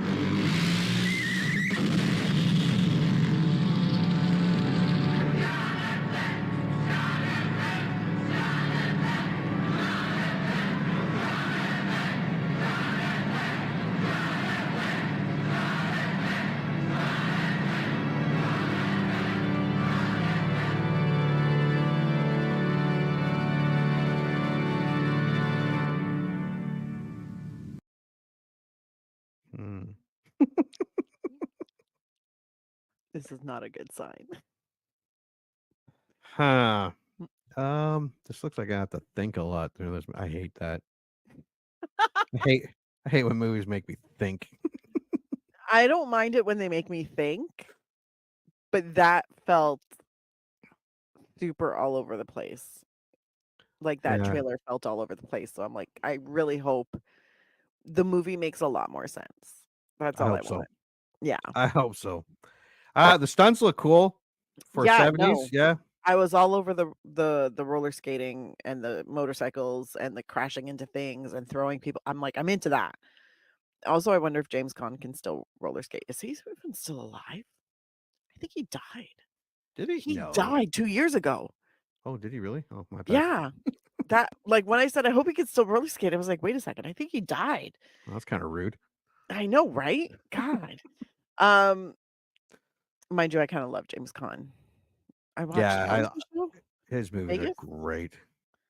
He had a TV show where he was Oh, injured yeah, or- the Vegas no, one. in Yeah. Vegas. Yeah. Love that show. Anyways. Yeah. I don't have the highest of hopes for this movie. I have high hopes. I just don't think and it's 2 hours and 8 minutes. That's a lot of movie. That's a lot of movie, roller especially if skating. it's a slow burn and Yeah. yeah. Yeah. This should be interesting to say the least. Yeah, okay. Well, here's hoping. Well, we are going to go watch Rollerball with James Caan, and when we come back, we are going to review it. Yay. Woo! Let's all go to the lobby. Let's all go to the lobby. Let's all go to the lobby to get ourselves a treat. Delicious things to eat. The popcorn can't be beat. The sparkling drinks are just dandy. The chocolate bars and the candy. So let's all go to the lobby to get ourselves a treat. Let's all go to the lobby to get ourselves a treat. And now, on with the show.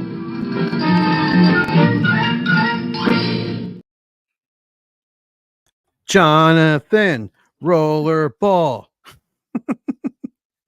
Did you watch 1975's Rollerball? I did. And what is your initial thoughts? I don't get it. Like, I get it, but I don't get it. Yeah. This is typical 70s Yeah. sci-fi. Yeah. Like, could the story be any more vague? It was like it took me 3/4 of the movie to fucking figure out what was happening other than the rollerball I understood. I didn't get I don't have the rules of the roller. I didn't get the rules of the rollerball. I'll go over that in just a second. Yeah, there was the rollerball I got. I was like, I get that. Corporations running things. I Yeah. get that. The rest of the story, I was like, the fuck? Forever. Took me forever to get to the point where it's like, oh, I get it now. But wow, did we take a really fucking long time to get here. Yeah, and also like the music and imagery was all very 70s. Yes. Like and I do like that. And I didn't hate this movie or anything, but they really could have done this better. And I know in the 70s they really like to do that, like 2001: A Space Odyssey, Yeah. movies where they're like, haha, we're not going to tell you what's going on. We're going to fuck with your mind. And I don't want you to do that with me.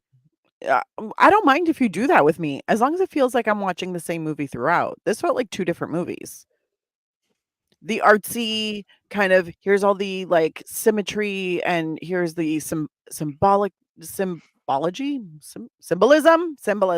There we go. Here's the symbolism. Here's, the conversations that are saying one thing but mean another. I'm cool with that. But you cannot mix that high intellectual thought film with the delicate touch and rollerball. Yeah. And especially Jonathan, where I'm like, he's not the smartest guy in the world. No. But he's not stupid either. And they tried to make him smarter than he is. I'm like, I needed more from him to help push the story along. Instead, I just got a guy who was like, what do you mean there's no books? Yeah. Yeah. Well, I'll Also, go. this future is just depressing. Yeah, I'll go one better. I don't like to. Don't make me think, and then Mm. don't confuse me on top of that. I don't appreciate that.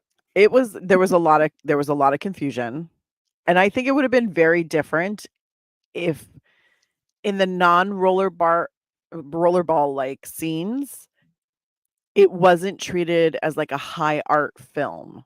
Hmm. Like that's where I had kind of like if it by all means do the very corporate symbolism, do the like the sets that speak to that by all means. But this went too high art Yeah.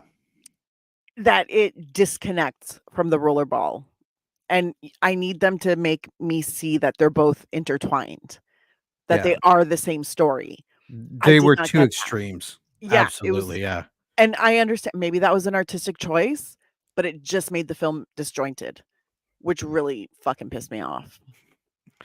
Well, here, I'll go over the rules here just before we start. Okay. So this is the Okay. actual official rules of rollerball.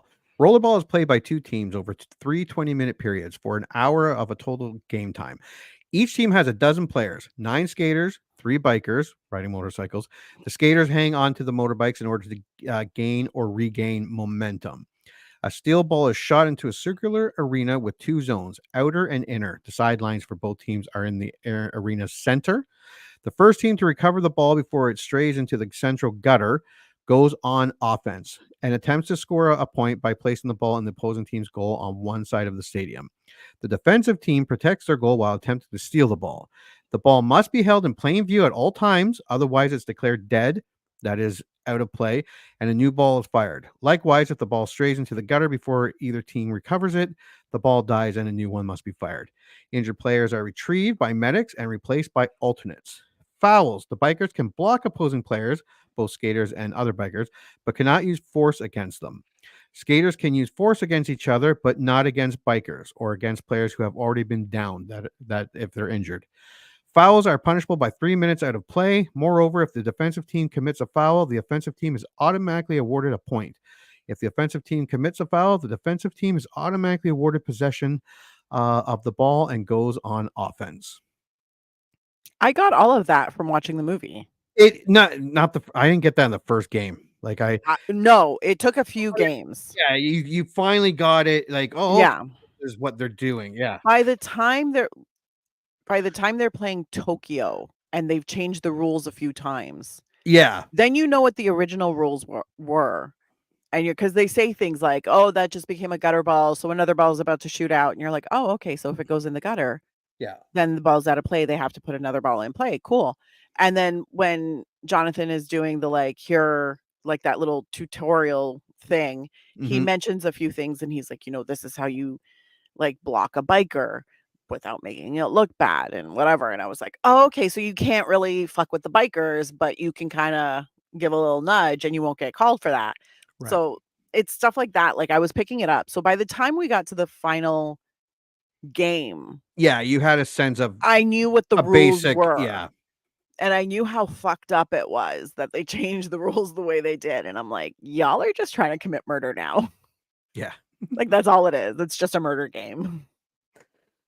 All right. So let's go over this movie.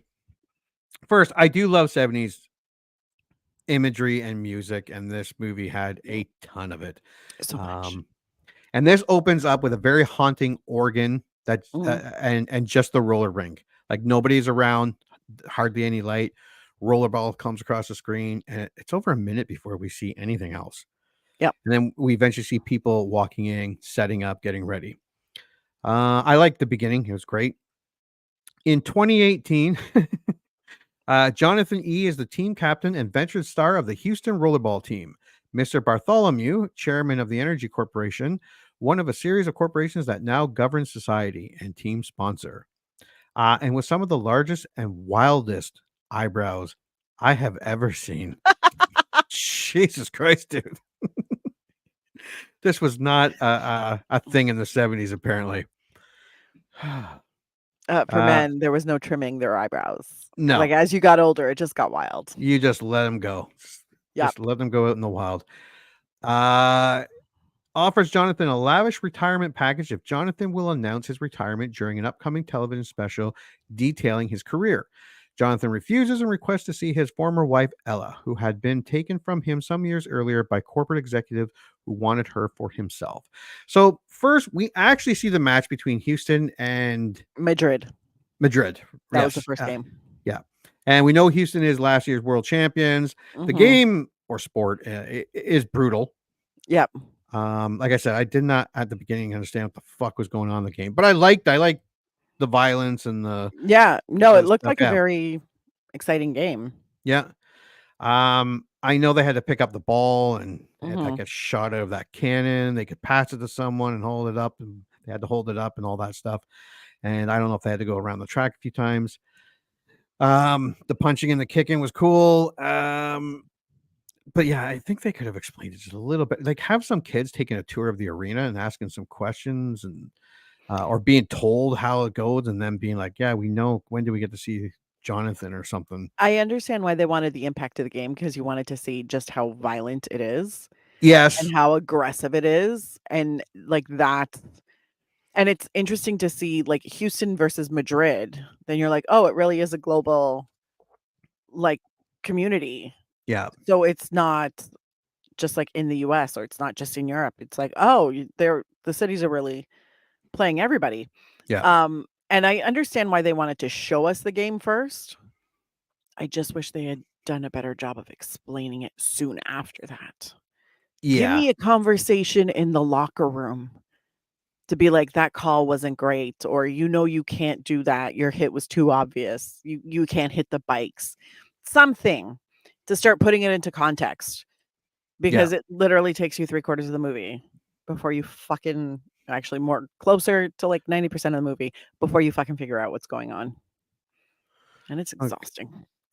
Okay, so we jump here to I'll read this and then we'll go back a bit. Jonathan goes to a library, fucking Wikipedia, where he finds all the books have been digitalized and edited to suit the corporations and are now stored on supercomputers at large protected corporate locations. Jonathan's friend and former coach Cletus, now an energy executive, warns him that the executive committee is afraid of him, though he cannot find out why. Okay. I'll be honest, a lot of this movie is moody music and just shots of trees and buildings.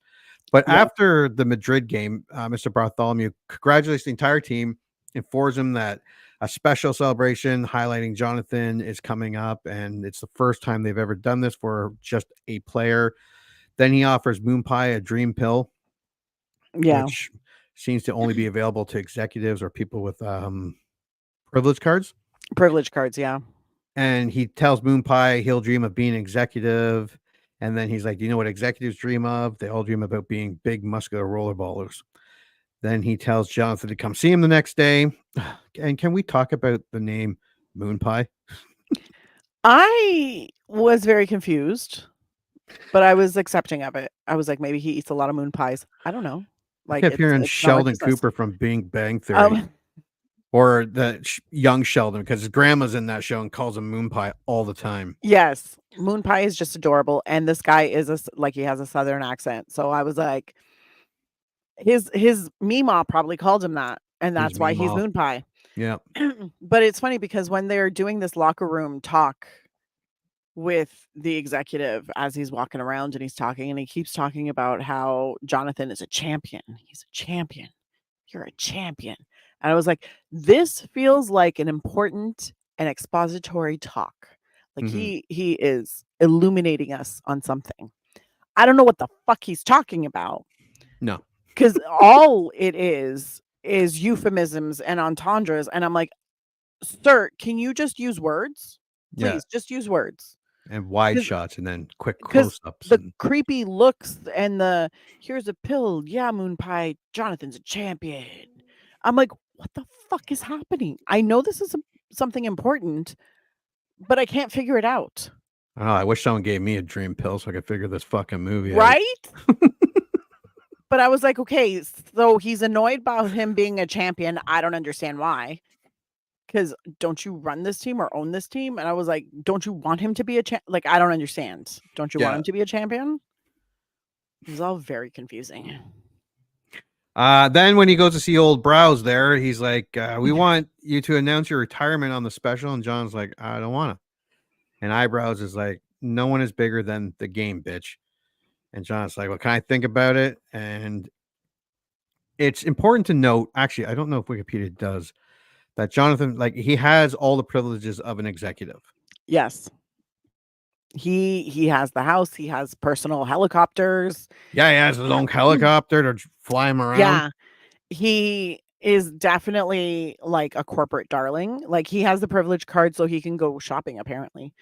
Yeah. Didn't realize you needed a privilege card for that. Learning something new. But anyways, he gets all of that. Like he has all of that. Excuse me. And so he's really high up there. Yeah. And he's revered. Yeah. And like he doesn't seem to like his current girlfriend. No. So they trade her out for a new one. But that's like, it's the weirdest thing because apparently it's funny because during this conversation that he's having, he's like, well, I don't know. And then the executive's like, no, you do what the corporation says. Like, you don't get to choose. No. We tell you you do. His girlfriend was sent by the corporation, has been apparently living with him for 6 months. Yeah. And then he's like, don't be here when I come back. Yeah. Like I'm going to Tokyo. I don't want you here. Or wherever he was going. Wikipedia jumps right next here to Tokyo. Oh, okay. But hold on. So the executive. Oh, a lot happens between now and Tokyo. Oh, yeah. Oh, so much. That we don't get. And then Jonathan brings up, he goes, well, I have questions. Like, why did you take my wife? Yeah. I know you say she wanted to go, but why did you take her? And then you find out it's literally just because another executive wanted his wife. So they were like, okay, you go. And she's like, okay. Yeah, we'll shuffle them around. And they just like assign people. I'm like, this is so fucking weird. Like, it's odd, but I know it's pushing the whole. And then he has this weird obsession with his wife that he watches on multiple monitors in every room. Oh, yeah. His girlfriend. Yeah. Yeah, I forgot about that. Yeah. Yeah, a lot of TVs, which is kind of like the future now. Yeah. Yeah. But usually you don't have all the TVs on a wall and then 4 more TVs on another wall. So Jonathan goes back to his ranch thinking about retiring. His girlfriend or corporate sex, I don't know. It's clear in this movie women have not advanced much past 1975. What? How do you figure? Well, because it's these women are being like, he doesn't want, like, oh, I want that guy's wife, so they move her. Oh, I don't like this girl, so he comes home and the brunette's gone, and now there's a blonde there, and she's because they're talking, and then she's like, "My name's Daphne, by the way," and he's like, "I don't fucking care."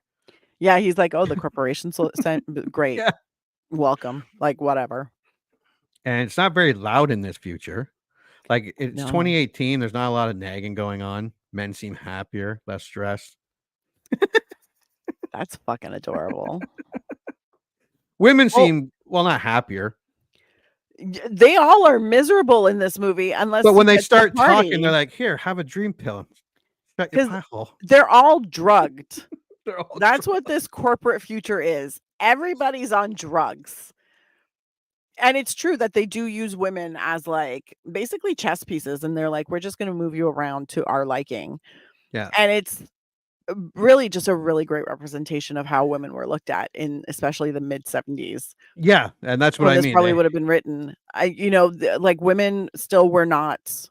I think. Hold on, 1975, women had just gotten the right to like get a credit card. Like just about that. Yeah. So they still weren't really seen as people unless they were attached to a man. So it makes sense that every woman in this movie had to be attached to a man in some way, shape, or form. And it's fucked up. Because Daphne's obviously there to report on things that Jonathan do and nudge him into doing what the corporate girlfriends are corporate spies. Yeah. Yeah.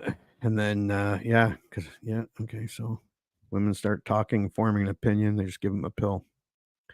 I don't think you call this movie dystopian. What would you call it? Utopia? I think it is. Here's the thing. It is dystopian. More utopian. No, it's dystopian because there were corporate wars. If you're a man, it's Utopia. Well, yeah, yeah. they had, Depending on who you are as a man. Yeah. And where if you're an executive. sure. Yeah. If you're poor moon pie, you don't get to go shopping at the mall. And that's one thing I wish they would have, because they don't talk about those people in the stands. Like, yeah, no, they have no privileges. So what the fuck is their life? Must be shit. And it's so funny because all you do, like, don't get me wrong. Yeah, focus on Jonathan, but use him as a vessel to figure out what the rest of the world looks like. All I'm saying is your fucking ranch and your helicopter. Yeah.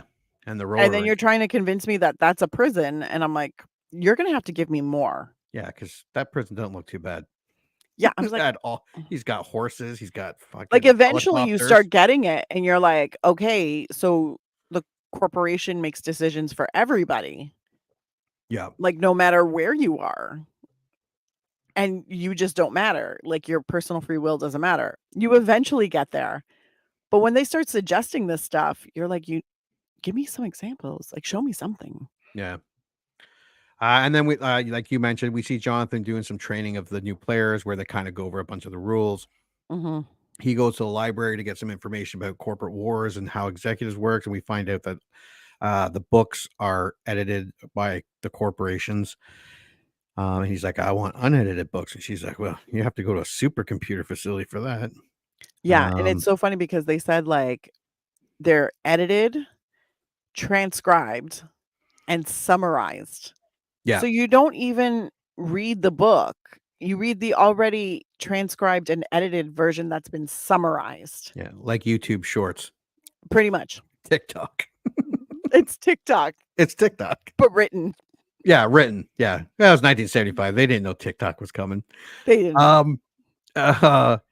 Then we find out they changed the rules to the game. This time there's no penalties, no substitutions. That's later. Because there was a game where it was fewer penalties and limited replacements. And then they just eliminated everything. And then and the coach is like, why don't you just retire? Like, and then Jonathan, I don't want to abandon the team. The coach is like, doesn't matter what you want. It's what they want. You see him taking part of the editing process of his show. Yeah. All the highlights of him. Sorry, Wikipedia missed all of this. They bring a Japanese guy in to help them prepare for the Tokyo game.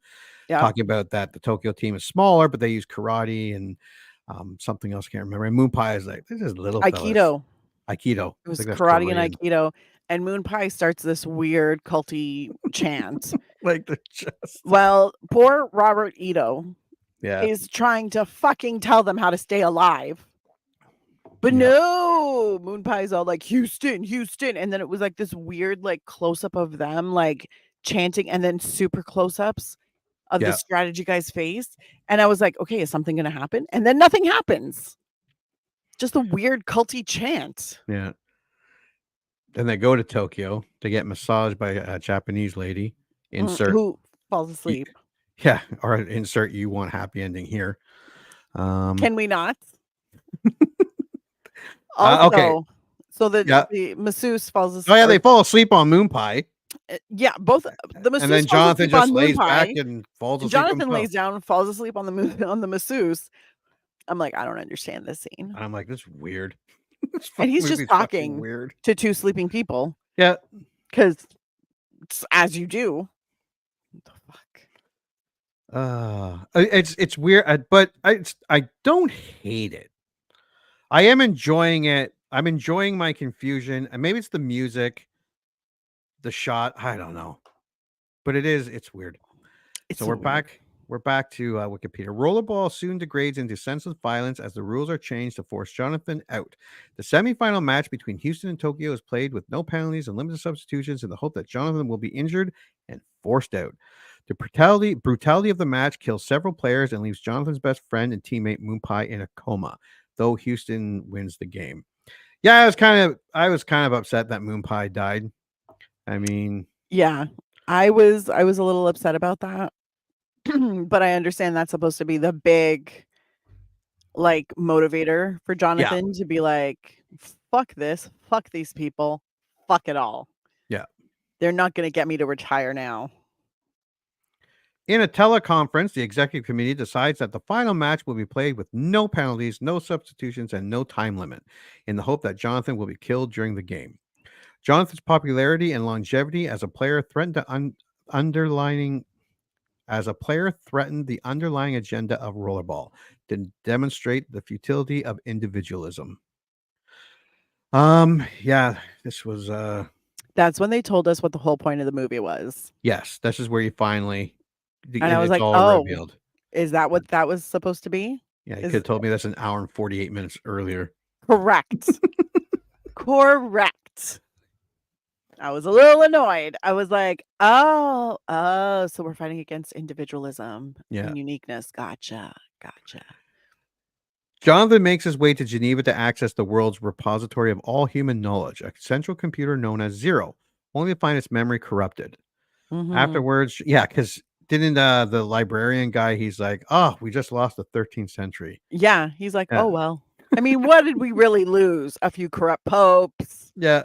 I mean, it's not that big of a deal. And I was like, you should be concerned. You're a fucking librarian. Yeah. Just losing knowledge left and right. Afterwards, Jonathan receives a visit from his former wife, Ella, who has been sent to convince him to retire and to make it clear that the coming game will be to the death. Jonathan realizes his wife's visit was a setup by executives and erases a long cherished movie of the two of them, stating, I just wanted you on my side. Jonathan decides that despite the dangers, he will play in the championship game against New York. I was actually expecting kind of her to be like, she didn't want to go. She didn't, but it was just like, well, they just assigned me here. We have a son. Yeah. He has a lover. La-di-da. It was like, it was so funny because they had such abstract conversations. It's like, so what's your life like? So what's this? Oh, how about this? Why won't you retire? Da, da, da, da. And then he like has an aha moment where he's like, you were sent to convince me to retire. Yeah. And she's like, well, I mean, yeah. And what about that party before the fucking party? Yeah. The fuck? And they were just like pressing their heads. I guess they were taking those pills and just there were a lot of pills, and then they watched a montage of Jonathan's rollerball, most violent rollerball moments, and they're all cheering. Super fucking weird. Then they're all super like intoxicated, and someone grabs a gun. And my first thought was, that's the stupidest. Who found a gun when they're that fucked up? Then they all go out into the wilderness. It's not really a wilderness. It's just land, the grass, the little set it all outdoor on space. fire. Yeah. And they fucking start shooting this gun, which is not just a regular gun. It's not just bullets. It's like fucking flares. But in setting like pine trees on fire, and they're all laughing and laughing and laughing. And between setting these trees on fire, the executive and fucking Jonathan are having a fucking conversation about him retiring. And he goes, you embarrassed me because you were supposed to retire on this special. And he was like, well, I didn't want to retire on the special, and I don't want to retire, but you should retire. I'm telling you to retire. So just retire. And he's like, no, I don't think so. And it's like, you better retire, because this is going to get worse. And he was like, nah, I'm not really feeling it. And in between all of this, it's like, pow, up in flames, pow, up in flames. And random people in like formal 70s gowns and tuxedos laughing. Just lunatics. And all I could think, what the fuck are the trees supposed to represent?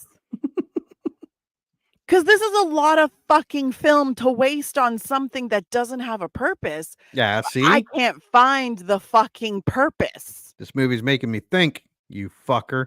Make me think fine watching a movie. No.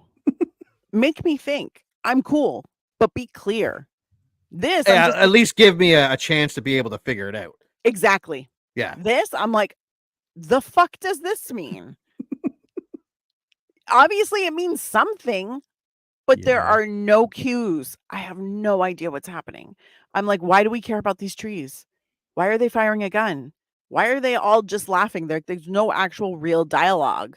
So I'm like, so they're all just laughing and, having a great time shooting random trees in the backyard while they're all high out of their minds. And you're intercutting that.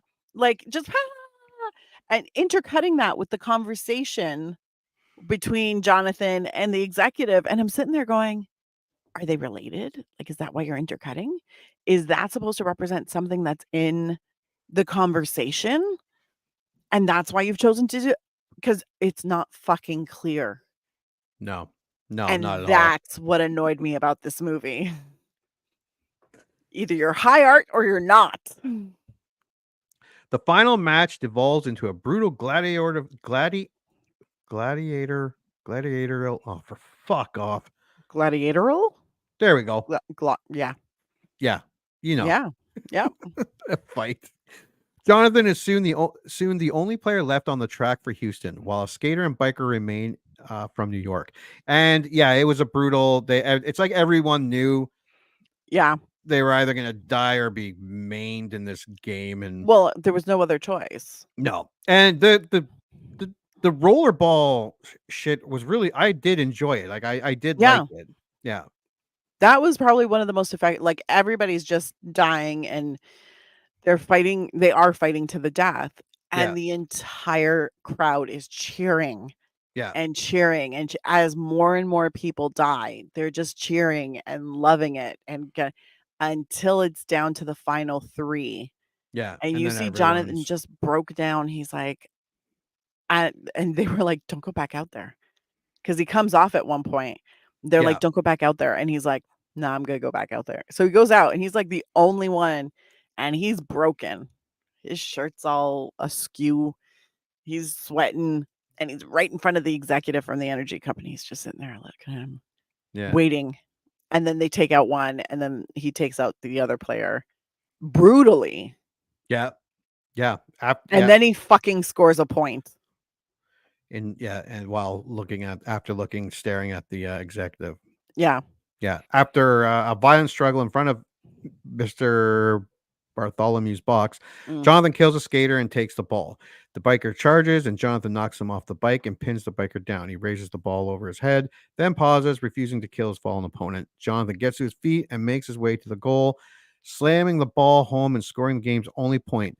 Jonathan then takes a victory lap as the crowd chants his name, first softly, then slowly rising to a roar while Mr. Bartholomew hastily exits the stands. And then you don't even get. That's it. That's our movie. When we hit that point, I was like, "You're not even going to give me an epilogue? You're not going to give me him on a horse?" And the world changed for the better. Not even that. Like, give me a scene of riots in the streets. Something. Nah, nothing. Just him. And that is our movie. What is your score for Rollerball 1975? Okay, look. The rollerball parts are exceptionally entertaining. James Caan, I want to say, look, he's a good actor. We all know he's a great actor. He's got charisma. He's got great screen presence. He should not have been fucking cast in this movie. And while I appreciate him as an actor, this was not the actor we wanted for this particular role. Because I think his performance added to the confusion. Yeah. And that really fucked up a lot. I think this movie was a bit of a hot mess.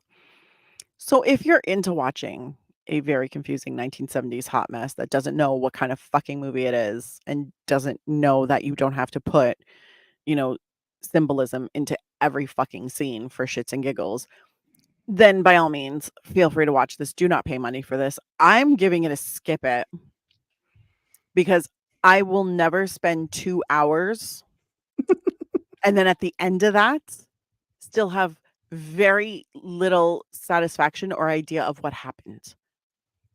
I love the rollerball though. I want to watch the remake to see if it's more rollerball. Oh, we have to. We have Christmas coming and Halloween coming, but I mean, January, February, we have to go and watch we have to put Rollerball, the remake, on one of those days. Can we do it sooner? Because now I'm super fucking can we do a mini? Oh, maybe we should do it and have that as our backup or something. Yeah. Because I wouldn't mind watching this. I need to watch the remake to see if they fixed the issues that because here's the this movie. I think they made it worse. I get what they were trying to do with this movie. They were trying to make a commentary on society and anti-capitalism and, how uniformity is not the answer, conformity is not the I'm like, I get it. It took me damn near the entire movie, but I got there with them. Unfortunately, you spend most of the movie going, the fuck? So when you finally get there, you're completely dissatisfied, and then it feels like there's no conclusion to the movie. Because all they do is, hey, guys, what guys, he lived. We don't know if anything changes. We don't know if he inspired change. We don't know if his life changed. We don't know if his wife comes back to him and says, I've seen the light. We don't know anything. We know he just killed a bunch of people and he was very sweaty and bleeding. That's what we know. So skip it. You say Unless you're just so curious, you have to watch it. In that case, stream it. It's streaming on Prime right now, included. So if you have Prime, you can watch this for free, which I also endorse. Do not pay money for it. Not even $1 at a garage sale. Don't do it. What are your thoughts? My score.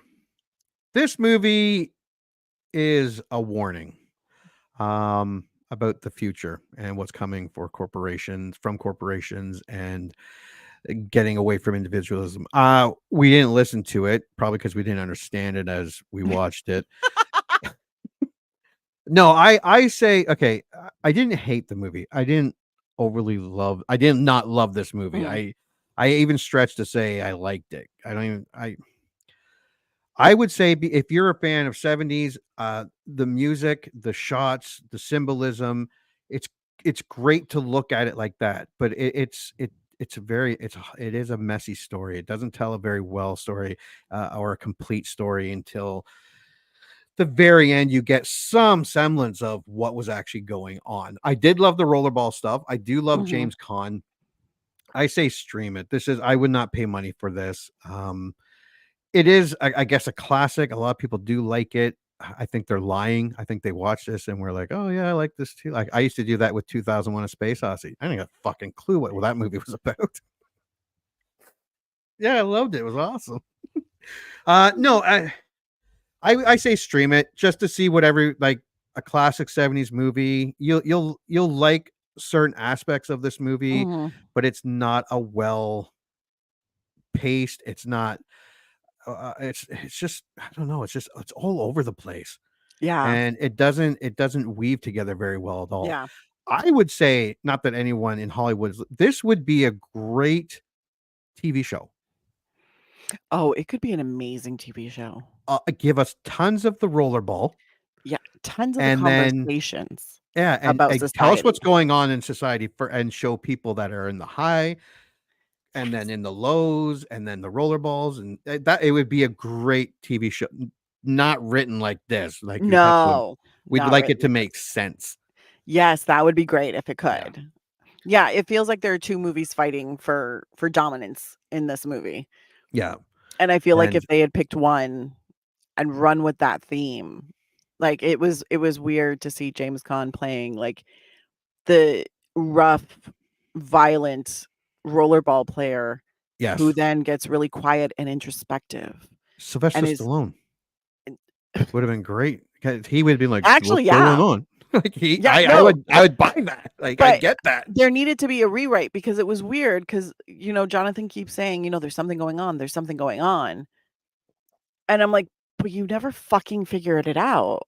No, just that they wanted you to retire.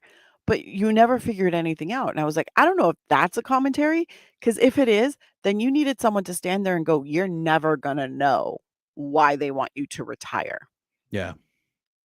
I think Cletus says it where he's like, nobody can figure it out. Yes. Yeah. He doesn't know why. He's like, I don't know why. Nobody can figure out why. But if he just said, you're never going to understand this, because the higher ups, like the top echelon, they make the decisions for everyone and we just all have to follow. Yeah. A line like that would have settled my soul a little bit more for this movie. Yeah. Yeah, And because we're left at the end going, "Oh, what the fuck? What's Nothing? next? No payoff? He just scored a Nothing, goal. yeah. That's all you're giving me." He didn't kill the very last guy. Yeah. Yay him. He was cool killing the second last guy. Yeah. Yeah, that was okay. But the very last guy, he was like, nah, first I'm going to score a goal. Whatever. The last guy probably died anyways, bleeding out. Stream it and skip it. We both agree. Do not pay money. And I'm not telling you to stream this because you're going to enjoy it. It's a 70s. It's an experience. It's an experience. Yeah. Yeah. And I don't mind if it wasn't 2 hours long, I probably would have said stream it. Yeah. I would have been like, yeah, sure. If it was an hour and a half, I'd be like, by all means, watch it, experience it. You know, it'll confuse you, but watch it, experience it. But it's 2 fucking hours long.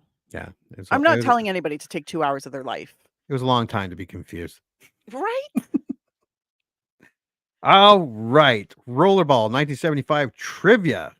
Dun, dun, dun. Let's go. And you may start. Recognizing their contribution to the film's many crucial action sequences, this film was the first major Hollywood production to give screen credit to its stunt performers, and they actually appear in the final credits. Oh, that's really nice to know. Yeah. Well, that's good. The game of rollerball was so realistic that the cast, extras, and stunt performers played it between takes on the set. I feel like that's an insurance problem. Yeah, I hope they didn't fucking... Right? Many of the extras in the film received an additional wage in order to cut their fashionably long hair, so the look of the film would not be tied to the era in which it was made. I mean, valid. There is another part where, unfortunately, the color tones of this movie, the look of the furniture is clearly cemented in the 1970s. Like, there's no denying it. But they tried. They wanted to get past that. I'm sure for a little bit it worked. Well, I think if there wasn't such a home decor kind of trend of futuristic furniture, it wouldn't feel so 70s. But unfortunately, in the 70s, they were like, what does the future look like? And let's make furniture to match that. And then they just used that to dress this film. The rollerball game sequence, let me get rid of this, it's blocking me, were filmed in the Olympic basketball arena in Munich, West Germany. Munich citizens were invited to the filming to serve as spectators to the games. Director Norman Jewison intended this film to be anti-violence, but audiences so loved the action of the game that there was actually talk about forming rollerball leagues in the wake of this film, which horrified him. Well, I mean, as long as you don't encourage the killing don't of have to people kill and people. you take out the spiky like gloves, I think it makes for a great game. Yeah. Norman Jewison said he cast James Caan as Jonathan E. in the film after seeing him play Brian Piccolo, the real-life Chicago Bears running back in the TV film Brian's Song, 1971. I don't think I've ever seen that. I don't think I've seen it either. I've heard about it. Dieter Meyer recalled concern over finding sufficient extras for the film in order to make Tokyo look credible. The film crew dropped off flyers at local hotels, which resulted in 150 eager Asians showing up for the required days of filming. That's so amazing. They went for the tourists. Yep. Exterior shots of the Energy Corporation building in the film are actually of the corporate headquarters of car manufacturer BMW in Munich, West Germany. Exterior shots of the bowl-shaped library building are of the old BMW museum. It is located only a few steps to the left of the headquarters entrance. There you go. That's just smart. One country's buildings are another country's futuristic look. Correct. Contrary to rumors, no one died during the filming of any of the stunts in the film. However, there were some serious injuries, including a few that required hospitalization. That does not surprise me. No, not at even all. A little bit. There was only one rollerball rink. It was redressed to appear as rinks in different cities. That's just smart production. That would have been dumb. Yeah. In the liner notes of the film's Region 2 DVD, director Norman Jewison is quoted as being influenced by Stanley Kubrick's film A Clockwork Orange, 1971. No shit. The influence is most obvious seen in the repetitive use of zooms, classical music, and modern concrete and glass architecture. Correct. Yeah. That was a definite vibe that I got through this Yeah, entire and I absolutely. think that's what confused me because the rollerball scenes have no Kubrick. Nope. And then all of a sudden it's super It was like two different Kubrick movies. vibes. Yeah. Yeah. William Harrison wrote the original short story Rollerball Murder, published in 1973 by Esquire magazine. He then adapted the story to create the screenplay for this film. Fuck you, William Harrison. Fuck you. Even before the rule changes introduced during the film, the record number of deaths during a match was already 9 out of 24 people. Which Jonathan E. had. Yeah. United Artists was determined to make the MPAA give the film a PG rating, but the ratings were deemed that the film's violence far exceeded a PG rating and that the film was a solid R. I can see that. Yeah. Because one of the final scenes is like him literally breaking someone's neck. Yep.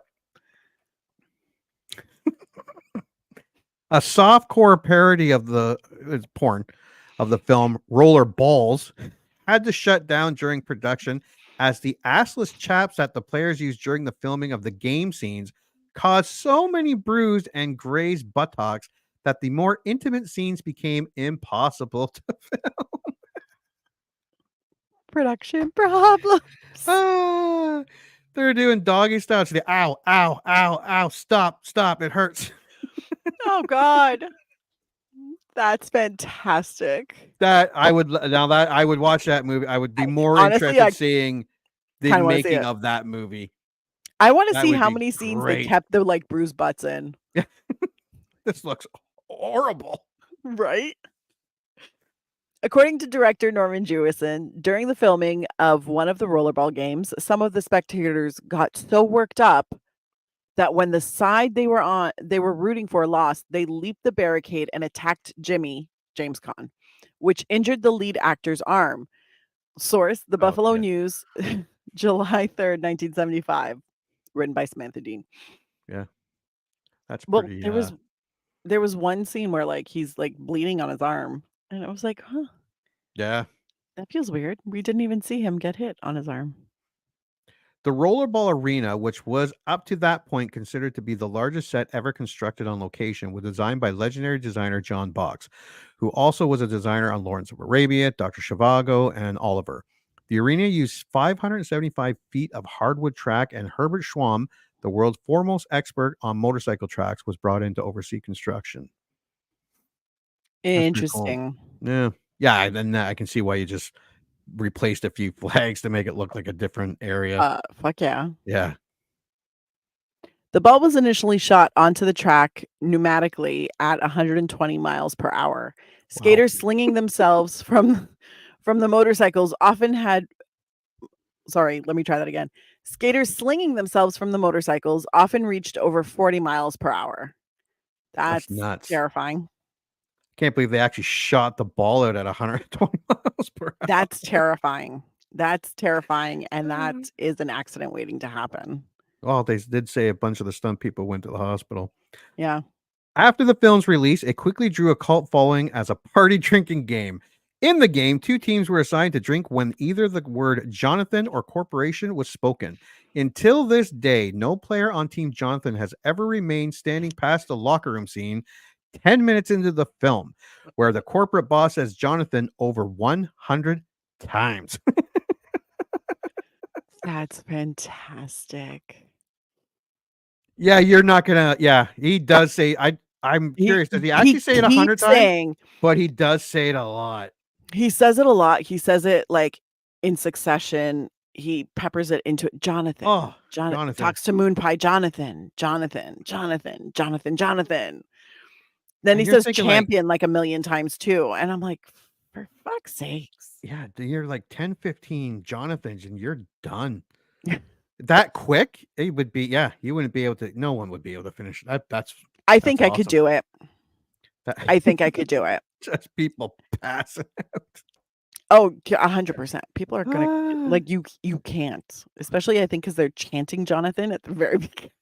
Oh yeah, that's right. Yeah. Jonathan. I don't know if you can even make it to the locker scene for most people. Be funny to watch. I think if it's on YouTube. The production team spent so much money workshopping the game building the rollerball set that they quickly ran out of money. This is why the main instrument throughout the soundtrack is a church organ. The organist was Pauline the Tudor Pipes, who was the director's great aunt and played at a local church. She played for free to ensure the film didn't go over budget. There you go. Thank you, Pauline. There you go, Tudor. Tudor. According to director Norman Jewison, during the filming of one of the rollerball games, some of the... Oh, wait a minute. Did I do this? Oh, yeah. Yeah, I did this. Yeah, All right. yeah. Nope. Go ahead. Okay, the rollerball arena, which was up to that point considered to be... Oh, wait, No, I we did that one too. Oh, crap. Okay, the film depicts a dystopian future where the populace is controlled through an internationally revered game, rollerball, drugs, and the use of only one font.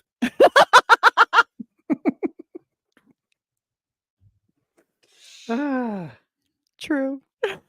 Yeah, one font. That'd be weird. Only one font.